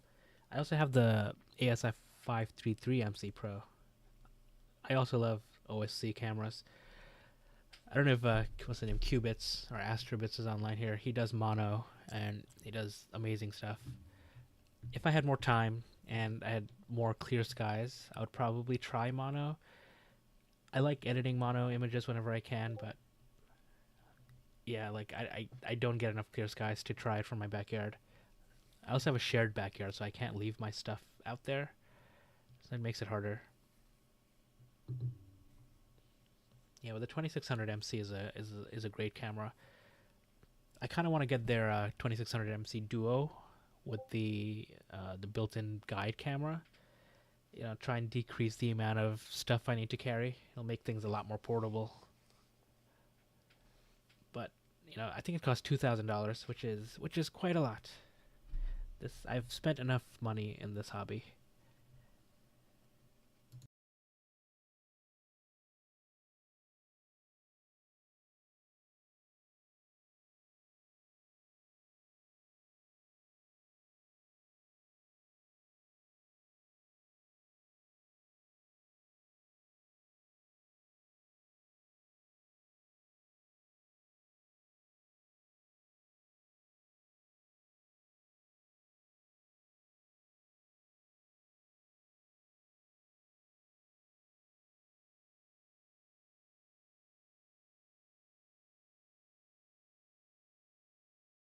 Oh yeah, I do. I do a lot of solar stuff. I do a lot of hydrogen alpha, and it's funny you ask because I just gave a talk on hydrogen alpha solar imaging at for my local astronomy club at the Harvard Center for Astrophysics on Thursday. So it's like 4 days ago. There's a link to the talk in our Discord, but I think I will. The audio quality is bad because it's like a live view of me talking in a room full of people. So I think I'll redo the presentation locally and then upload it to my channel. So you'll get a notification for that if you're subscribed for that.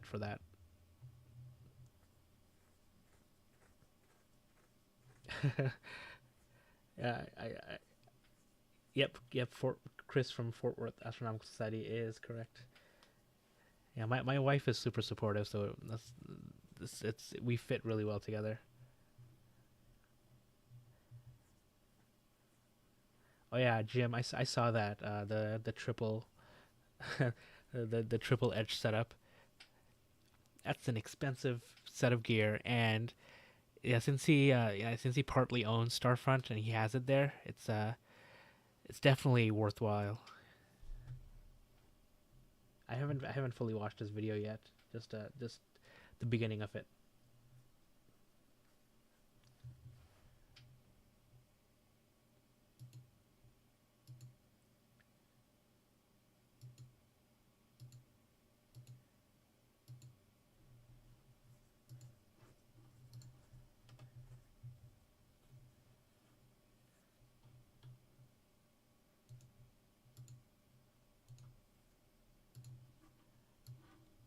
Here's one of my H alpha images from 2023. Good night, Cotton. Thanks for joining.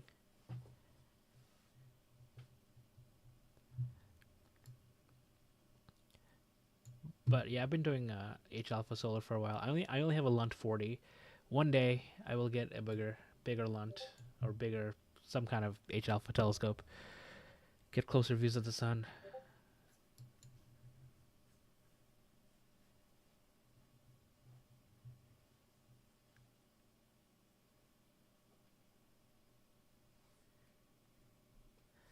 Oh, that's cool, Beverly. Yeah, your husband sounds awesome. Especially since you said he plans on taking you to trips where you can enjoy astronomy. That's really sweet. My wife is similar. Like we'll plan trips around astronomy.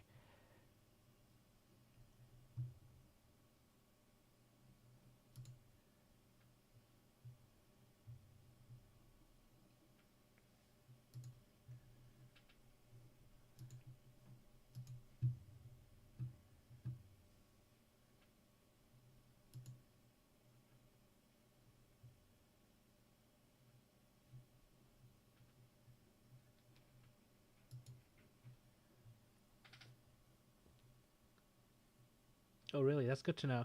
Do they make the Lunt 80 anymore? Are you talking about the Lunt 80 dedicated solar or the I know they have the night day setups now. They don't make a dedicated 80 millimeter anymore. They go straight to 100 millimeters.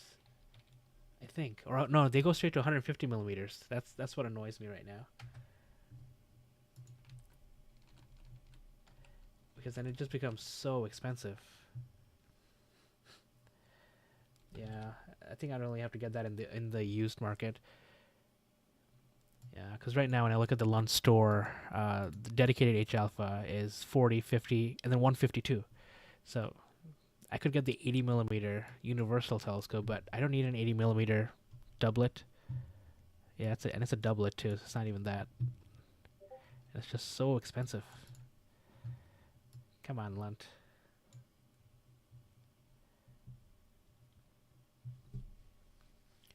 Oh, cool. Yeah, the Quark. I've only ever looked at it. I've never looked through it, but I've heard great things about it.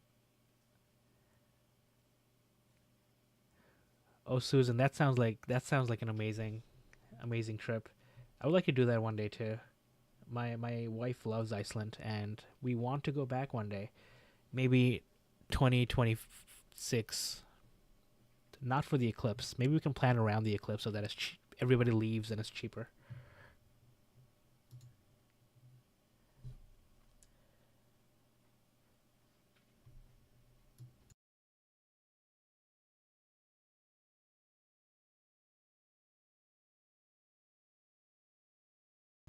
I have the B600 blocking filter for the Lunt. The it's just a little bit bigger. The 500 is for 5 millimeter, so the image circle is 5 millimeter. Not the image circle. The blocking filter opening is 5 millimeters, and the 600 is 6 millimeters. And on the Lunt 40, the sun's solar disk is 4 millimeters, so the 5 millimeters like barely fits the sun. The 6 millimeters gives a little bit of a gap.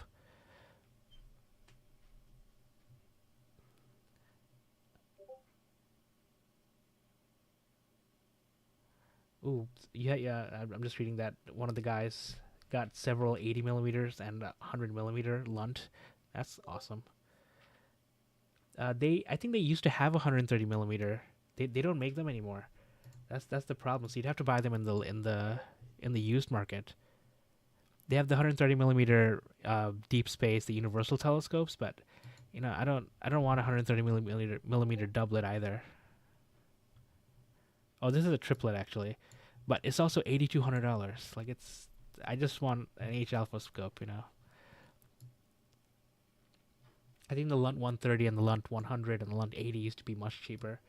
I would love a Lunt 80.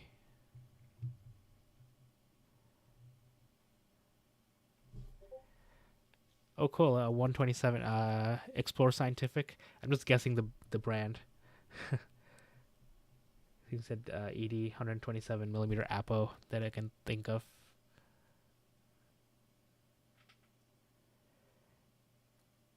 Oh, nice. Yeah, I wish I was able to go to Texas so that I could have visited you and looked at some of your setup. I've yet to look through double stack H alpha scope. Everybody I know around me that has H alpha scopes either um, live far away with a double stack or live close enough with a single stack, and I have a single stack, so it doesn't really matter.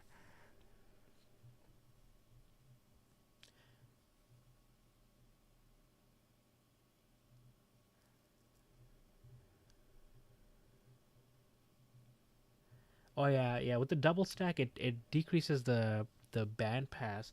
Yeah. So the talk I gave a couple days ago or 4 days ago now, I talked about that. Like you can quadruple stack zero point 0.7 angstrom etalons and then bring it down to zero point 0.3 angstrom, where you'll get amazing contrast, but the light gets really dim, so you need a much longer exposure, and it's almost impossible to see or really difficult to see with the eyes. So you need a camera to see it.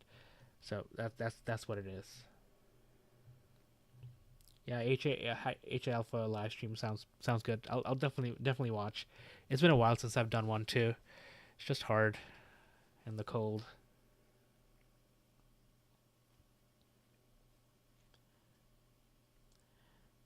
Yeah, Beverly, whenever you want to go to H Alpha and you know who to talk to, I can talk about that stuff for hours, maybe days.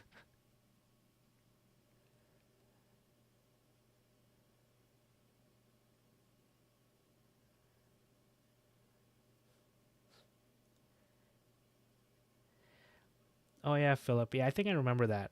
Uh, yeah, it's very expensive. One thing we could look forward to is that Skywatcher recently just announced the Helio space. I forget what they call it, but they're coming out with their own H alpha dedicated H alpha telescope. So I'm hoping the competition brings prices down, but it doesn't help that Coronado, Meade just went out of business. That's just going to drive prices up, which is just need more companies to make their own H alpha telescopes, bring prices down a little bit.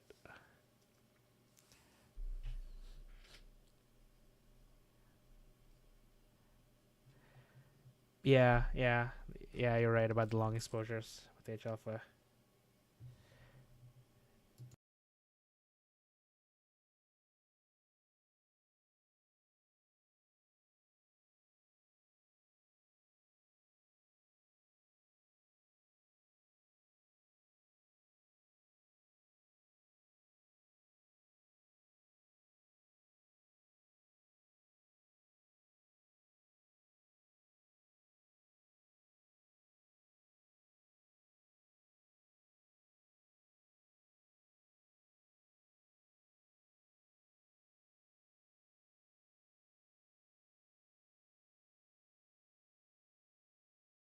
I'm pretty sure it was like some astronomy company. I wonder if it was like Celestron or who owns them? Cinta. Could have also been like Agena or High Point Scientific, but it would have been like many multi-million dollars worth of gear. So I wonder how much they paid for all of that. Yeah, I was actually bidding. I was kind of annoyed. I mean, I wasn't winning. I bid. I got approved. I bid on some stuff, not winning a single one of them, and then randomly saying all bids have been canceled.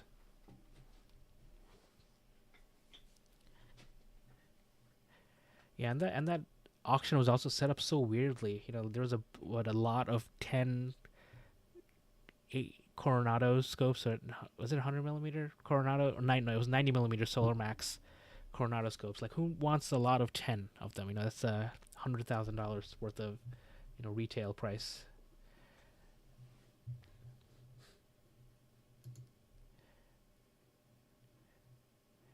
And the moon is it's getting out of frame, so it's gonna look a little bit weird when I do the time lapse later. But Mars is out here too. And I think with that said, I'm going. I'll. This was a really fun live stream. I'm glad I had some clear skies. I will stick around for another 15 minutes or so, answer questions, talk, blabber, and then I'll hop off as well because I have a early morning meeting. Sadly.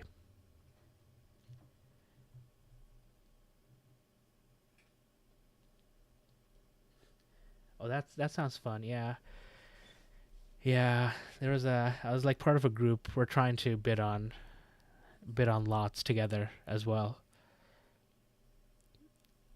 But yeah, but I don't think anyone was any of us were winning. We just didn't have enough money in the game.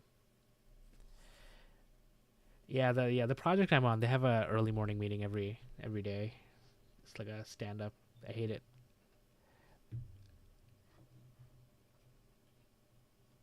But either way, even if I don't go to that, I still have to get up early for daycare drop off.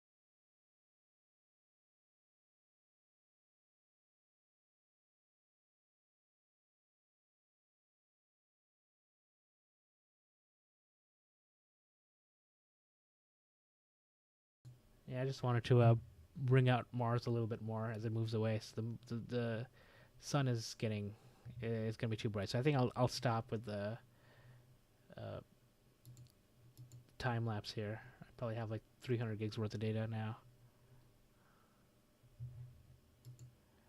Cancel, close. Okay, cool.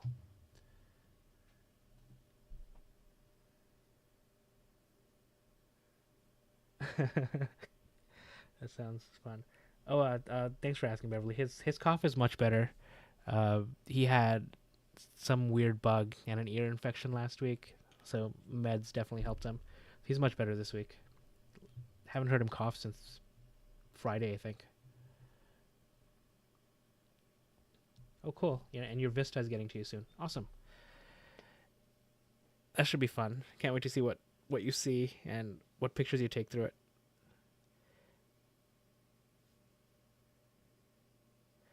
Hey, I'm thank you for joining the live stream. I've somehow been doing a lot of these lately after years of not doing any, and it's always been fun interacting with everyone.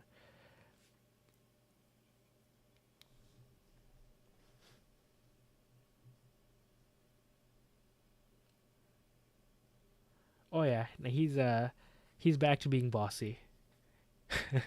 He's fun. There's tasks for my wife and I to do. My wife and me to do.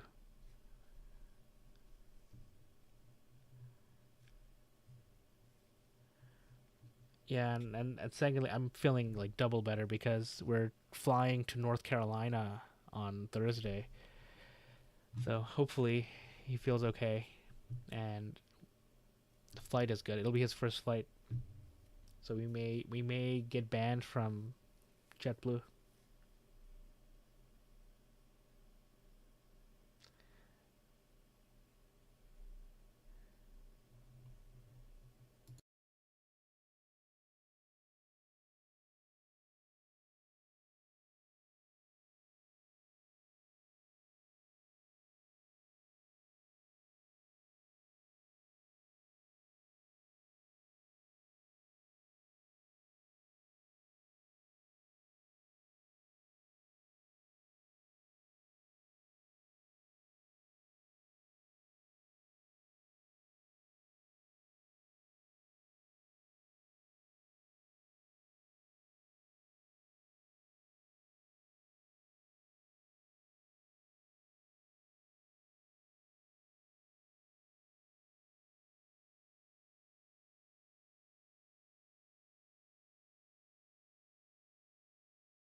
See you, Philip. Good night. Thanks for joining. Yeah, and I'll cut this stream in about 6 or 7 minutes. So if anyone has any questions, anything you want me to look up, I am happy to answer. Otherwise, please join us on Discord. I'll post the link again.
Oh, nice. That looks awesome.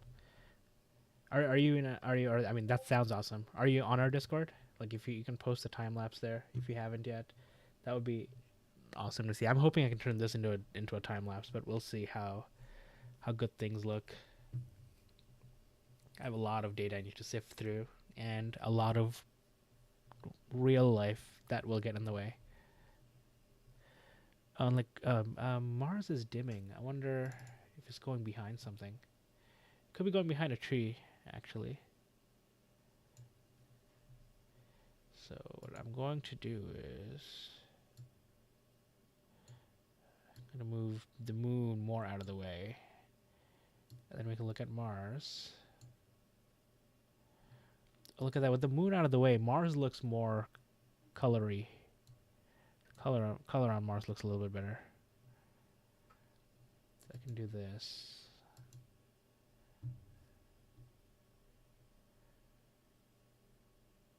All right, good night. Thanks, Rich. It was really nice talking to you. Oops.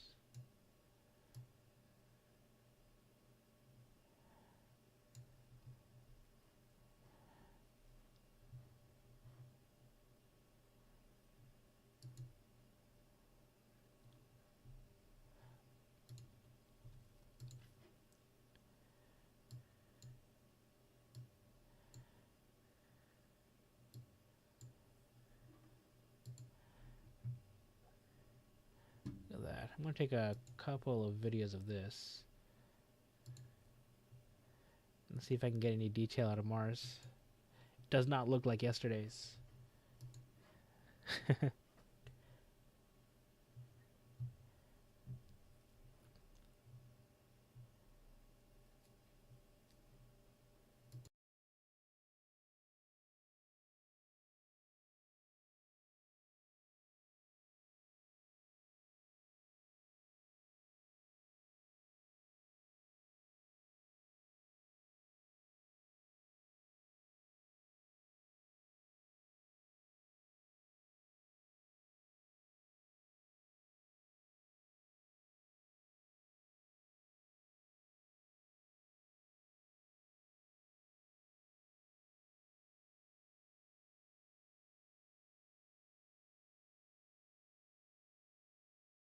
Yeah, it is super cool. It's luckily it's facing this way, so it's good. And I'm gonna reprocess this, try to make it a little bit sharper, see what I can get.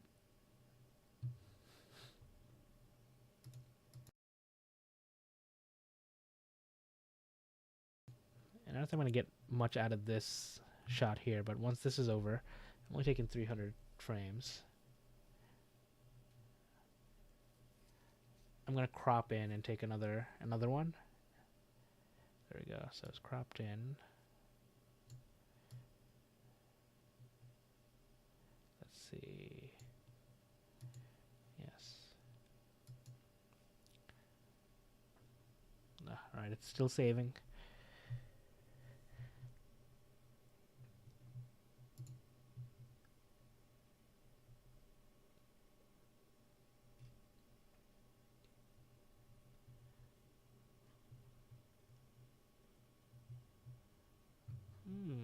Where'd it go?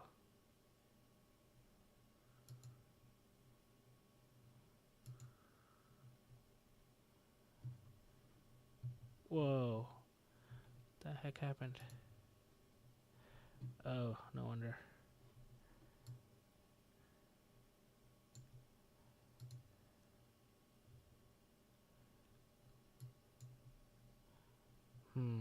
Strange.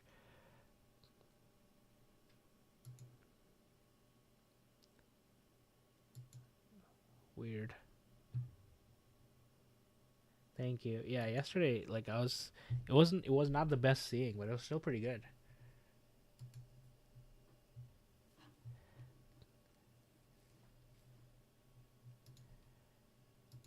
It's like my setup is trying not to let me take a close-up of Mars. Okay, I'm gonna move it out of the way.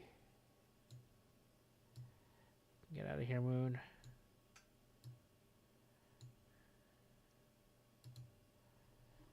Okay, let's see now. Hey, Sundog. Welcome. What's happening? Weird.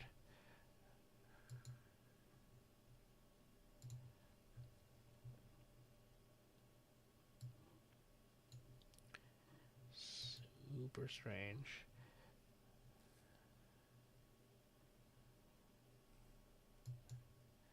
All right, never mind. I can't get a close up of this. This setup is not working. But anyways, if anyone has any last minute questions, let me know. It is fun seeing still like 28 people still watching this stream. I am going to cut this off and then go pack up.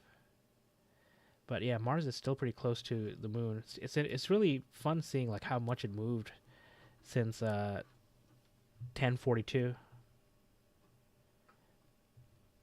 almost a full moon length.